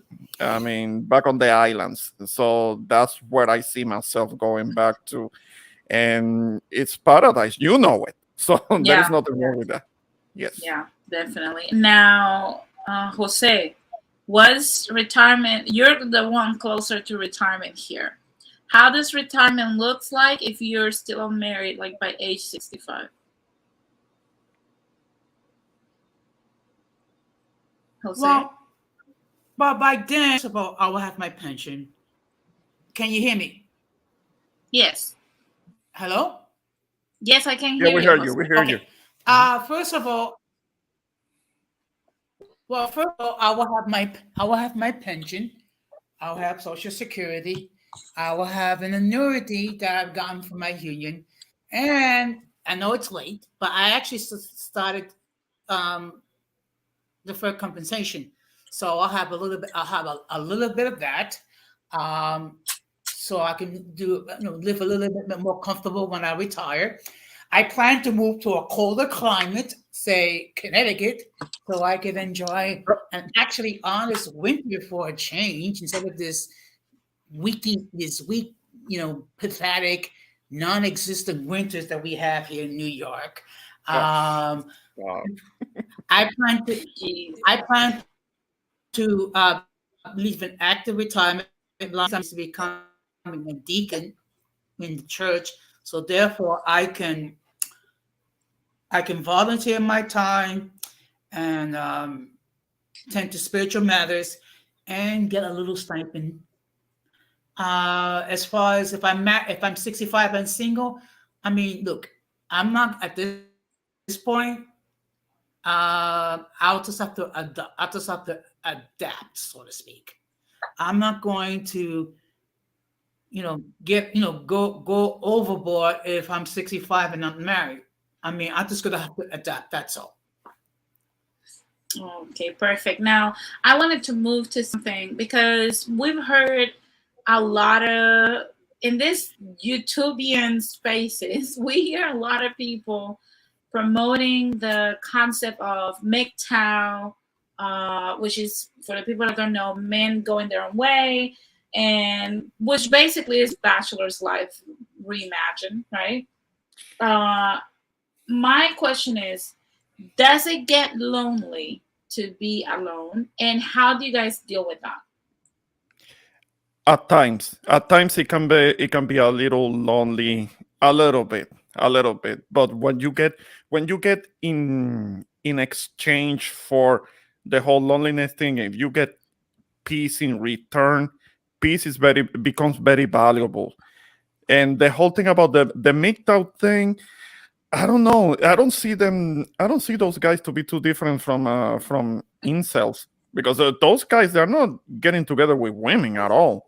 I mean, and they take pride in that, and I couldn't do it. I couldn't do it. I talk shit. I know. I know. When it comes to dating and relationships, I do talk a little bit of shit, but I don't see myself wanting to shield myself from women permanently and kind of like become basically an insult. I mean, I just don't see it happening. I do love the ladies. I do like to be in the company of a good woman, but I do have stretches of time in which I'm by myself and I enjoy the peace of it. So no, no, no, I don't see myself uh, not being with a woman, but when I'm alone, I feel peace and I appreciate it. So I value that. So I don't get So over it. I don't feel lonely. when you feel lonely, how do you deal with it? Like, what do you do? I, I I occupy my mind. I occupy my mind with other things, kind of like what I'm doing right now. Because I'm on a Saturday night, and I'm at home talking to you guys, and I'm sharing experiences and interacting. This is the kind of like this right now. Yeah, So it's therapeutic. It's therapeutic. it Uh, helps. It has helped me greatly, especially in the last year, because yeah, of my loss. Mhm. yeah, definitely, definitely. Now, the rest of the panel, does it get lonely? How do you deal with it? I'm not gonna lie. At times, I do get a little bit lonely. But the good thing is, I have people that I can call, that I can talk with. I have my younger brother. I have my older sister. At times, even though every time she talks to talk about she's suffering from this major illness that she's 2 minutes away from dying or what have you, but also I keep myself occupied because lately I've been doing time. I work not 40 hours of overtime each week plus a 35 hour. Also busy because I have two channels which I currently work on and produce content. So I do try to keep myself busy. So the loneliness is it's not it, it doesn't have as much of a sting, but I try to be as productive as I can be. As far as me isolating myself from women, hey, I love women. I think women are, if I have the right female, I can conquer the world. Oh, look at Jose getting cocky. Now, Jules Mhm. and Robert, does it get lonely? And if it does, how do you deal with it?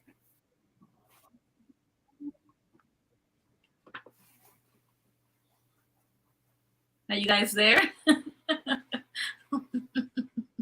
Guys, fellas, Robert, and you. Oh, you guys might be muted. I think they are muted. I think you Yeah, guys okay. are Yeah, muted. I was muted, Or right? maybe my Yeah, okay. Okay. Sorry about that. No, from time to time I do, but it usually passes over pretty quickly. I'm pretty good at being solitary, and I usually have a lot of stuff planned for, I mean, most of my week. I have a good amount of friends that I can get together with. Some married, some in long-term partnerships, some single. Um, I do have some hobbies that I go for solo stuff. Um, I do try to go to the gym often, and if I'm not doing that, besides, well, work keeps me busy. That takes up a shit ton of time. Um, but if I'm not doing those things, I'm not working on stuff for work, so I can get, make more money. Um, I have the other things I previously listed. So yeah, I do get lonely sometimes, but it doesn't stick to me, and it's not a place that I live in a lot. Okay, perfect. Yeah, that sounds about the same things that Ramon and Jose also said. Like they just get themselves busy or interact with friends and stuff. Now, Robert, I don't know if you're free to talk, but does it get lonely? How do you deal with it? You're muted. Okay. For me, I mean, I think right now it's lonely because obviously I'm only about a year removed from being in a relationship, being married, and everything like that. I think it's been difficult. Like, it's a big adjustment. In some ways, yes, it's like, oh wow, I can go here and I don't have to like worry about taking like four other people. I can just do what I want to do. But in other ways, like I'm just coming home, empty house, quiet house. It's just it is a huge adjustment. People always ask me, well, you're free. I'm like, you know what? If I could choose, I'd rather come back home to the full house, the kids screaming and going bad shit crazy, than come home to the empty house. So Definitely, definitely. So we have talked about the downsides of bachelor life, but I want to focus also on what are the short term and long term benefits of being a bachelor.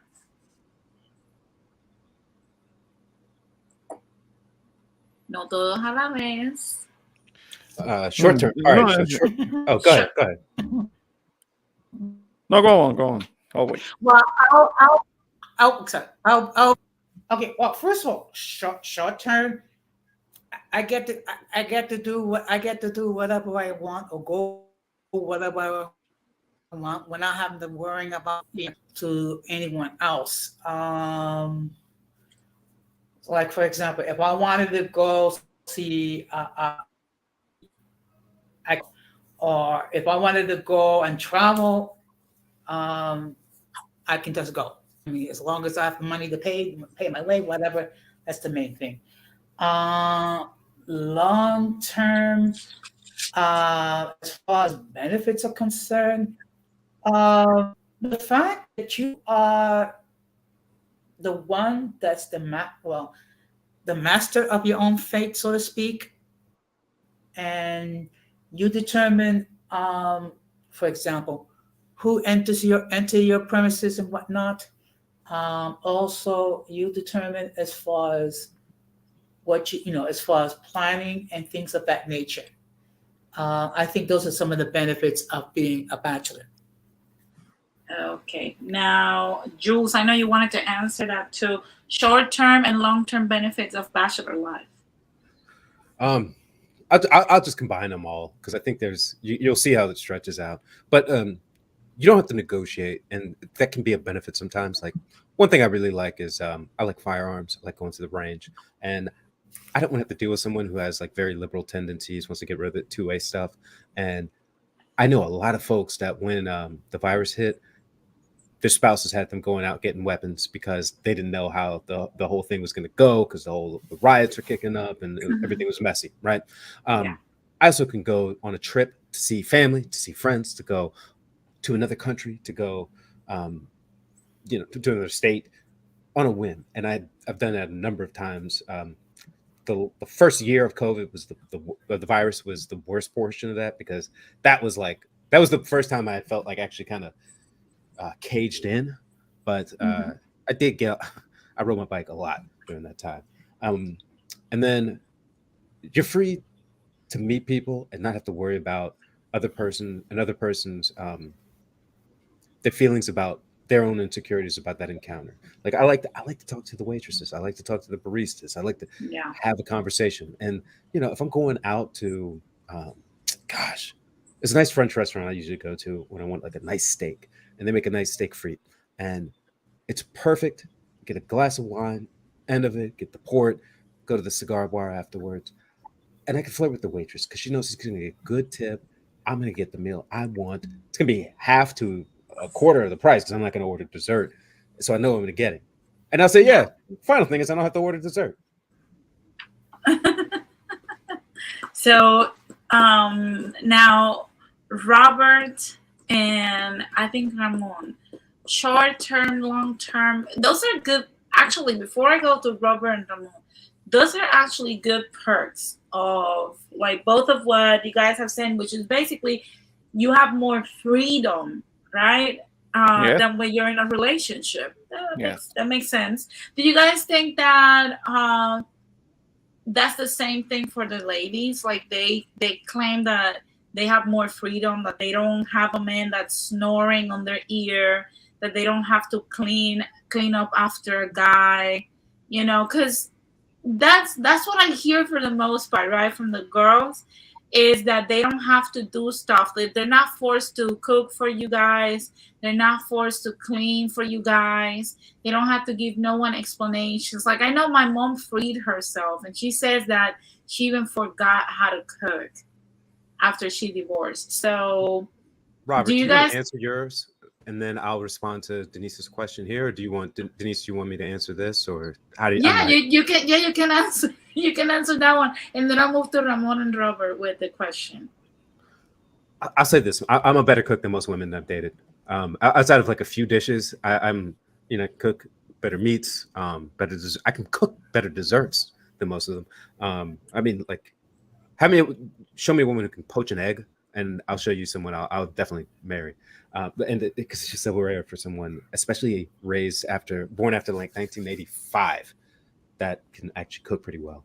But in general, if it comes to like cleaning, I mean, if it's going to cost a couple $100 a month to pay for someone, or to like handle certain things, it's not an issue. I think it's just I think the women do like their freedom in a certain way, but because they have a lot more emotional weight that comes with just being a woman, that you'll hear a lot more of the positives of it, but they don't talk about the negatives of it. Because I mean, I have a huge family with a lot of women in it, and a lot of them do talk about how they get lonely and they'll cry because they made a bad choice or because they didn't make the right choice. I mean, it's we live similar lives, but I think the highs are different and the lows are different too. Yeah, definitely, definitely. Now I want to hear from Robert and Ramon. Short term, long term, benefits of bachelor life.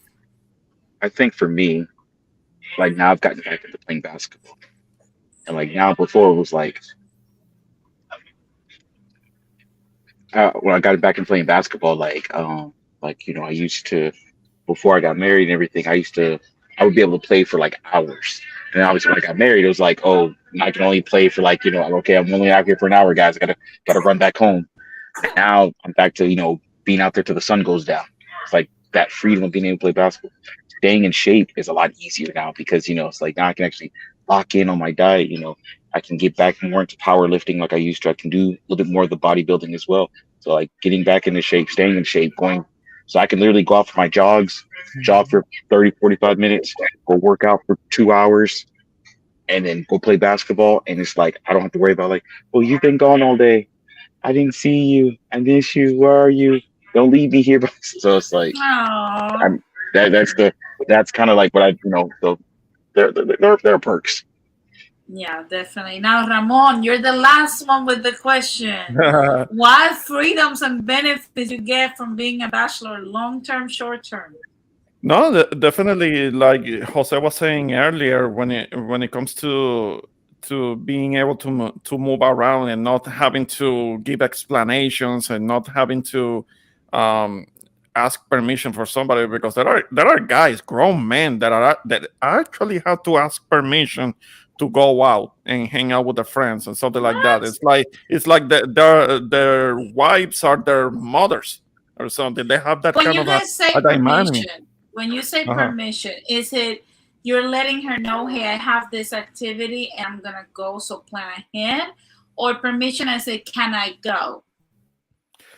Well, they have to let somebody know, and that significant other, she may object to it, or maybe there is something else that she want him to do, but and because of that, then the guy can't do what he wanted to do because What? he owes himself to to his lady. I have seen that situation. That I have happens seen a lot it. in PR. That happens a lot in Yeah, PR. yes, that's what I'm saying. That's what I'm talking about, and that's something that I definitely do not see myself in. I loathe being in a situation like that because I have seen it. I have seen it. I have Well, seen it I happening, think and I couldn't do it. And in the this long, is uh-huh. this is an arrangement that I made with MK even before pre-kid, right? I Mhm. love when he goes on boys' night out. I love Ah, that. I love when he goes be with his friends because I think that when and it is something that I think ladies, come on, we need to learn the benefits of when the man is out. He's not dirtying up the house. He's not breaking shit. uh, You're also free of. Trust me, I want him to go. I look. There are times when MK What? says that. There are times when MK says, "I don't know. I'm on the fence if I want to go." Of course, I try to make home attractive for him, right? But I'm trying to glow. No, but seriously, there are times when he's on the and I encourage him to go because I know that that will mean that he'll come home and be a better husband to me, because he had his time. He's still himself. He has the time to be the individual. MK, the man. He doesn't have to surrender who he was because he happened to be with me. It's supposed to get easier. I'm supposed to manage. And also, I want my time alone. Who doesn't? You yeah, get yeah, my point? So you need to I think understand. a lot of the ladies from what I've seen, because that's Puerto Rican culture 101. Women have to give the husband permission for him to hang out. I think that's somewhat disrespectful, right? Yeah. Because he's not your son. Look at Morena. Morena says as long as it's scheduled ahead of time, it should be fine. Look, sometimes it doesn't. Like I remember when we had our baby shower, like right after his friends asked him to go do a podcast with them, and he was like, "No, I don't want. I want to be with you, like in case you need me. I'm on the fence of going." I was like, "No, just go. Like if you really want to go, I'm okay with it. Like I don't care." Denise, can So I ask you what? something? Yeah, go ahead. Women often say they want a companion that is their best friend, like their Mhm. husband to be their best friend. Mhm. And you're a married person. Your husband and you have what sounds like a strong relationship. That's not the same Thank as a you. best friend. Is that am I correct on that? Uh, Like you I have like a was strong relationship, but it's not like he's not braiding your hair. You know what I mean? Like no, no, no, no, no, I no, get this image when they say they see with their no. girlfriends, and Okay, I would say like this. it's very confusing. To a degree, he's my best friend. I will tell you why. Because MK tells me the truths about things that will better my life, even when I don't want to hear them. So if we're referring to a best friend in that aspect, well, then yes, he's my best friend. Now, is he going to do mani pedis with me and all that stuff and listen to my problems? No, Okay, that's that's what not what I want girlfriends from are him. for. That's what Yeah, girlfriends are exactly. for. Yeah, that's why I go to my You don't want to girlfriends. have that dynamic with your husband. Yeah, No. like You're he's not. emasculating. Mhm. Yeah, like listen. Sometimes when I tell MK my issues, he gives me like a one answer solution. If I try to go around it and try to expand, he'll be like, "Well, do what you want, deal with the consequences, leave me alone." Like, because men don't have the patience for that, and that's not him being rude. It's just like that's not the way men are. Like, why do we want to make men into something they're not? They're not our girlfriends. They'll never be, and that does not make them like a bad person. They're just not that girly friend that you need. For that, I also have gay male friends. Mhm. They're also married. I would recommend if you have gay friends, they have to be married as well. Yeah, Because they will yeah. also encourage you to keep your marriage. Don't Right. get into gay friends that are single because they'll also tell you, yes, girl, do your thing, leave your man. Yeah, you don't want Yeah, that. they're gonna be like the single woman. They're gonna Yeah. be talking the same way Worse, as the worse, single woman. Yep. worse, because they have the sex drive of a man. And nobody talks about this, but there's a lot of gay men who will hit women. They Yeah. don't talk about that. Oh, I've seen that, man. I've had to check a That's couple of something in guys for Puerto doing Rico. that, man. I've had to Those check a guys, couple of them. those guys exist in Puerto Rico. I remember that I was taking a course, that I was taking some classes back in Puerto Rico, and I made this guy he was a gay dude, but he was telling us these stories about how when he got drunk, he will fuck the strippers, the Yeah. female ones. Yep. I mean, because they do that too. I mean, if you get a apparently if you get a Puerto Rican gay dude drunk enough, he'll have sex with a woman, kind of like with Ricky Martin or something like that, because he may have come out of the closet, but I think he'll still bet a woman. Yeah. So Of And I course. Of think course. you are right that like married people should be around married people. Like I do have friends who have like a mixed bag of long-term relationships and then marriages, and I think I'll say this. I tried not to. I have one of my best friends is a married woman, but I try to not spend time with her unless her husband's present. Just because and she understands that, because I have to tell her this, that I don't want any sense of impropriety to be around at any point. And I've known her for 20 years, and she's only been married for 10. But I like him. I respect their marriage. I want that institution to last. I don't want anything to be suspect. And I think that gives me like a little bit of a pass to be able to spend, we'll get lunch when I'm in town, that type of thing. But no drinks, no dinner, none of that type of stuff. But Yeah. like in general, married people need to be a good influence to keep married people, families together. Yeah, and it's a network that keeps on growing, because even now that I have a kid, like I've always been to, like, some of my friends have kids, some of them just had kids like me. So it's like a network that we do. We go to birthdays, we give each other clothes that our kids have outgrown or stuff like Yep. that, So it's basically you're forming like a mini community with people that have your same interests, and it's a beautiful thing.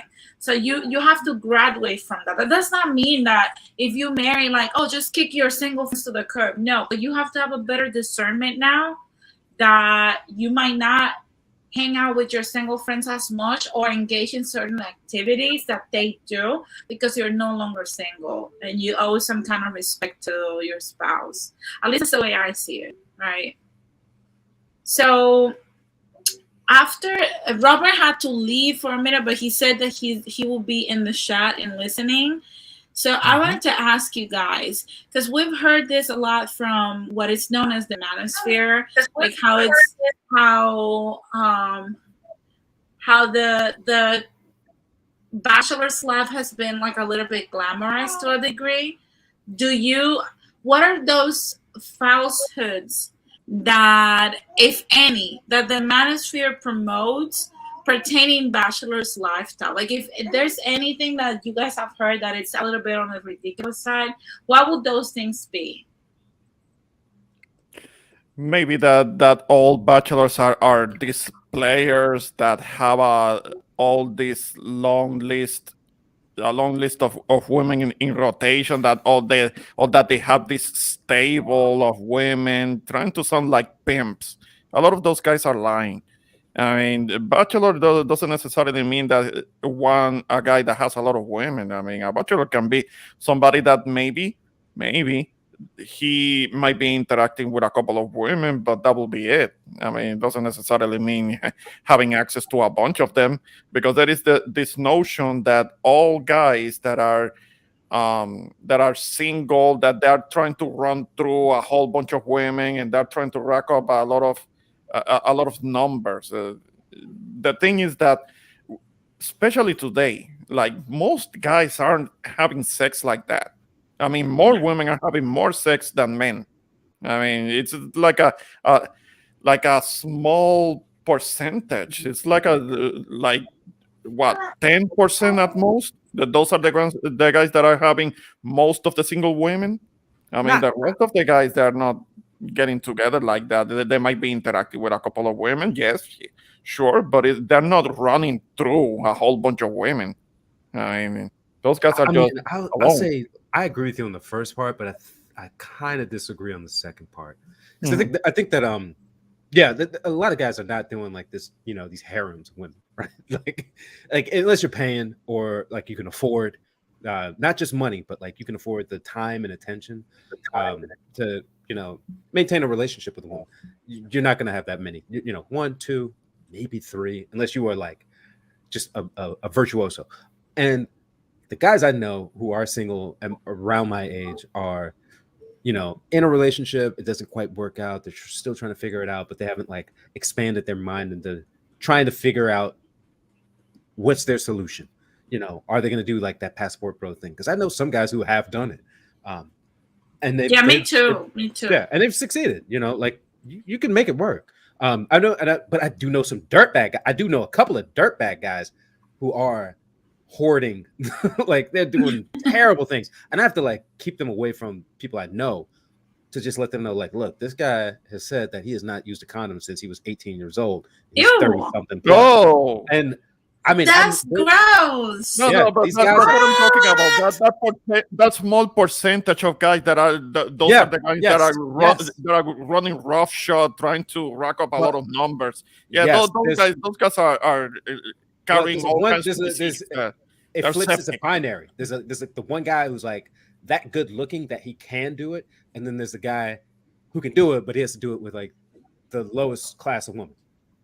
You know what I mean? Like, and there's a difference. Yeah. And like the women who are looking at that guy because he's so good looking, you give him like just like a little tip, like, hey, this guy has a history, and you can just kind of let them know on the low, don't go there. You're gonna come back with everything wrecked. Like, you can let them know. Like, I'll say this: the Manosphere one has some entertaining stuff. It does have some informative stuff as far as like interactions, and it has some inspiration that you can take for what can you try to do to make your life better. Yeah.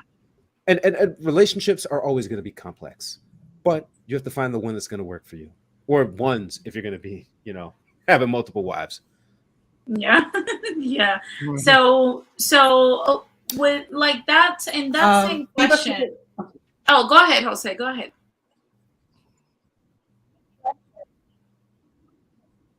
To be honest, I'm not all that familiar with the material about and see what it's all about. But one thing I can say for sure, I don't have a bevy of ladies waiting for me. Or okay, Monday I'm going to take this person. Tuesday I'm going to take out that person. Wednesday I'm going to take it. No, I don't.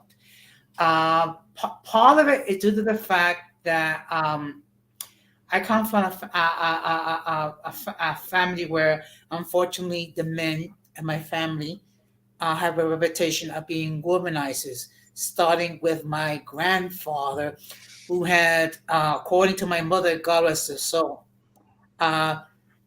my grandfather had 26 children with 8 different women. And What? Wait. uncles. He had what? Repeat that for me, Jose. He had a stable. He had a whole a real stable. 26 children with by 8 different women. I'm telling Yeah, you. that's an average of like 3 or 4 with each. Yep. Yeah. Oh my God. With each woman. Yeah. Jesus Christ. Okay, so and my uncles were more or less the same way. I mean, Yep. they'll get married. Your family and have doesn't this miss. one, and I'll have that one. Okay. However, I'm happy to say that I didn't turn out that way, because look, let's keep it a buck. When you have to deal with a female, you got to deal with everything. You got to deal with all her idiosyncrasies and all her her oddities and what have you, and that can take a lot of energy dealing with one. I don't know how people can deal with 2, 3, 4, 5, and still keep their sanity. I mean, and in fact, I always said if I ever had children, they would never learn to be that way with my grandfather. And I have at least one half brother that I know of somewhere in the world. I have a few half brothers and sisters. because Oh my dad was wow. because my dad was one of those. Yeah, Yeah, I do have a few. I think that's a staple in Puerto Rican society because I have an aunt. Like my grandpa had 12 kids with my grandma, but he had a side, a side family that lived in Canoanas. Like they were all Mhm. from Rio Piedras, from San Juan, Yeah. but he had a daughter in Canoanas with another woman, and that's my aunt that lives over there. So yeah, like this whole half siblings and stuff like that stuff happened a lot in Puerto Rican Yes. culture, Oh like yeah. a lot, a lot. You'd be surprised, but I mean, if you're Puerto Rican, you know, Yeah, you yeah. No, it's know. true. It's true because all the way until I was in my 30s, I was still meeting a new sibling, because I have a few. Like the youngest sibling that I have, she should be like what, 23 now, and she's the youngest, Ah, and the oldest of us, the siblings, that will be my sister, who is 50. Mm. My older sister. I have an older sister who is 50. I have a younger sister who is like 23, 24, or something like that. Yeah. wow, that's insane. Well, guys, I usually don't like to go over 2 hours, so I'm gonna start wrapping this up, and I want to ask one last question to everyone, right? If you were to talk to your younger self regarding your dating life, what would you have said to yourself and why? Hmm. Um, I'm gonna wait. I'll I'm be gonna wait. brave and Hmm. okay. I'll be brave and I'll say my piece. Us baby boomers are a little bit more braver than everybody else, but that's okay. Oh wow. Of course, Um, of course. I guess.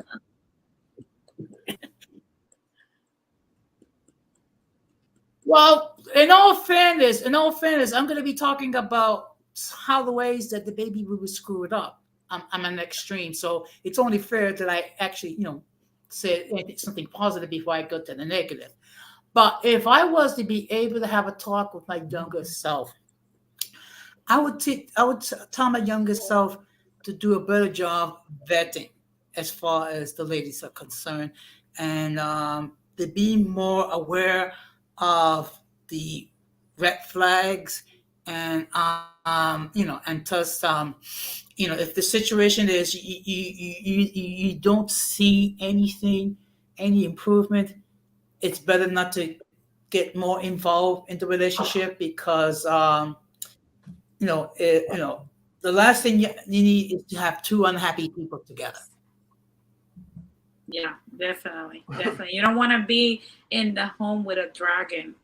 Now, Jules, Jose, I'm going to put you in the back. I want to thank you very much for tuning in. Tomorrow, I'm going to be on Jose's stream. So, Jose, while you're in Thank the you. back, make sure you plug in your channel on the chat.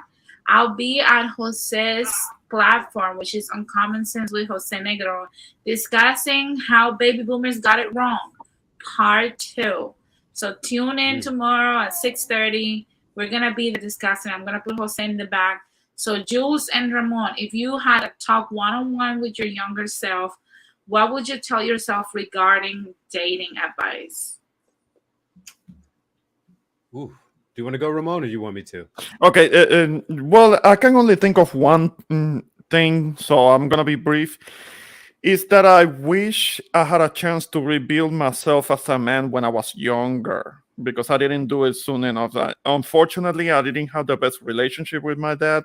So I was growing up in a household with women. So when you have a boy growing up in a household with women, there are certain feminine characteristics and emotionalism and that do get rubbed off. And I do wish that I could have rebuilt myself as a man when I was younger. It didn't happen until I was a little older. I was in my mid 20s.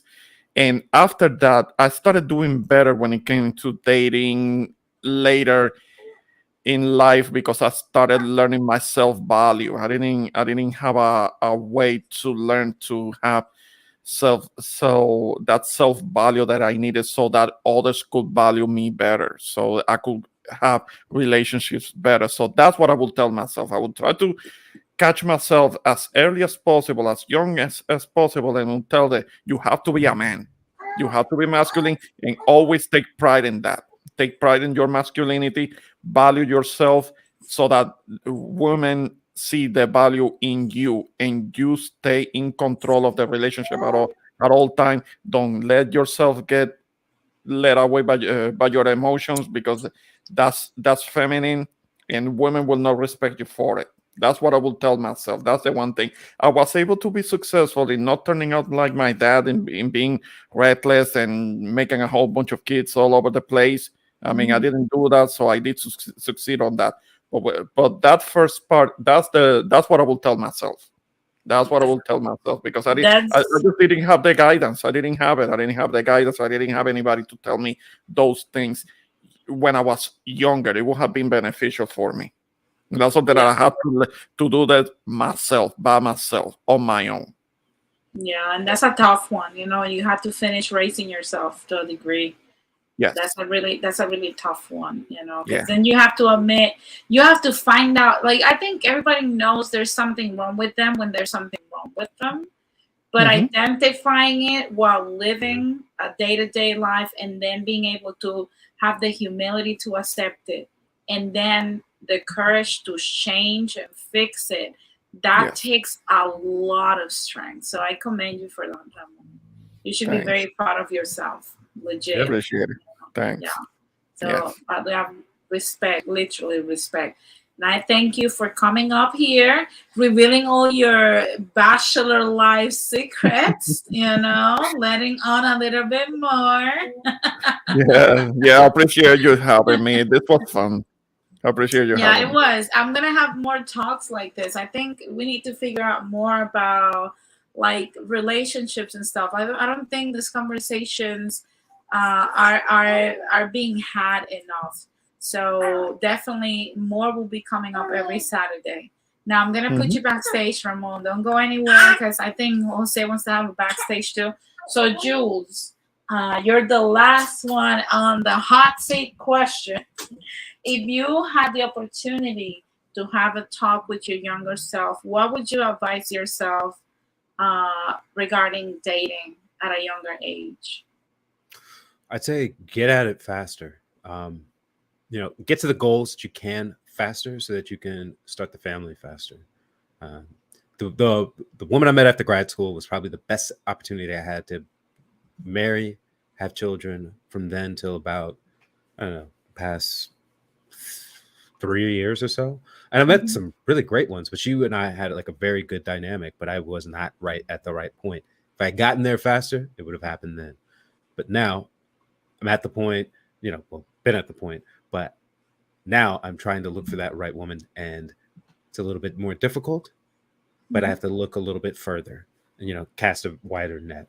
So I say get at the goals that you need to faster, and then you can get to that thing that you really need for the biological reason, to propel your genes, to create a family, to, Yeah, make the world yeah, better.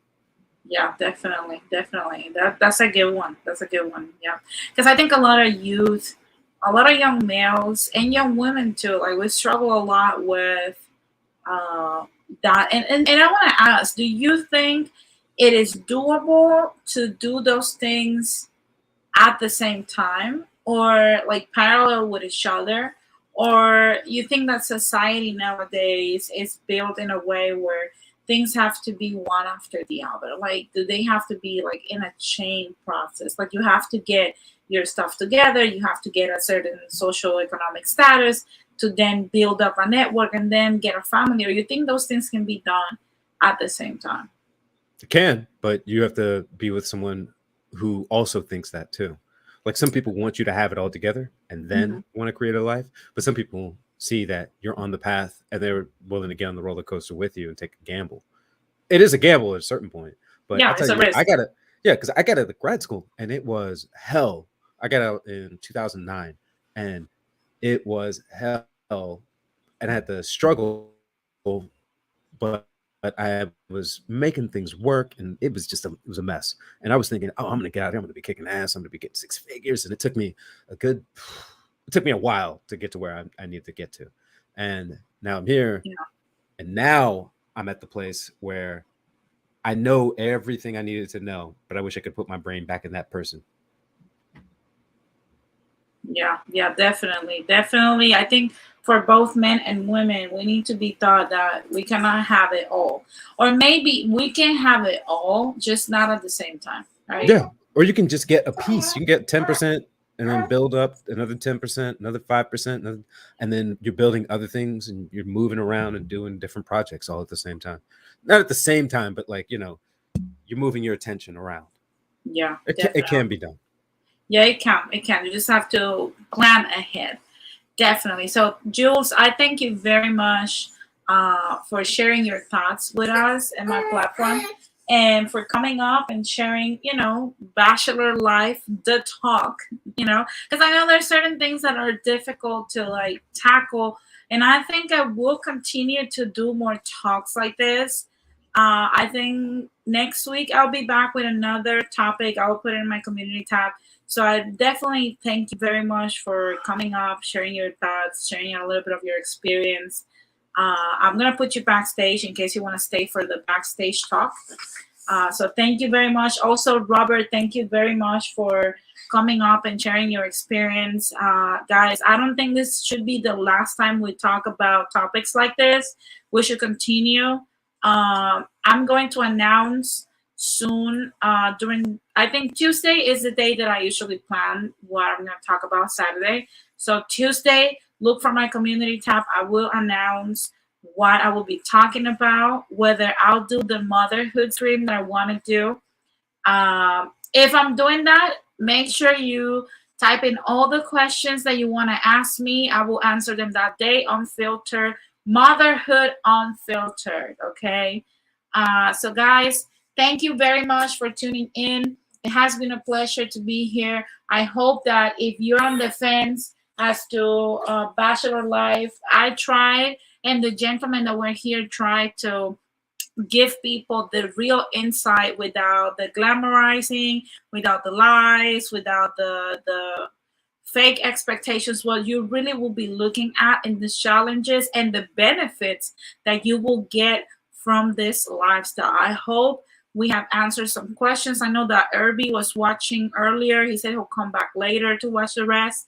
I know he's in his early 20s and he's contemplating the lifestyle. So I hope you find all the answers you need. Guys, thank you very much for tuning in. Remember to follow me on Instagram. I'm more active there. Denise.gonzalez.villegas1. I'll try to make it shorter. But definitely follow me there. I'll see you guys next Saturday, 8 p.m. Pacific time. Tomorrow, don't forget, Where Baby Boomers Got It Wrong Part 2 will be live at 6:30 p.m. Pacific time on Common Sense with Jose Negron. See you guys there. Thank you very much for giving me some of your time on this beautiful Saturday evening. See you guys on the next one. Bye.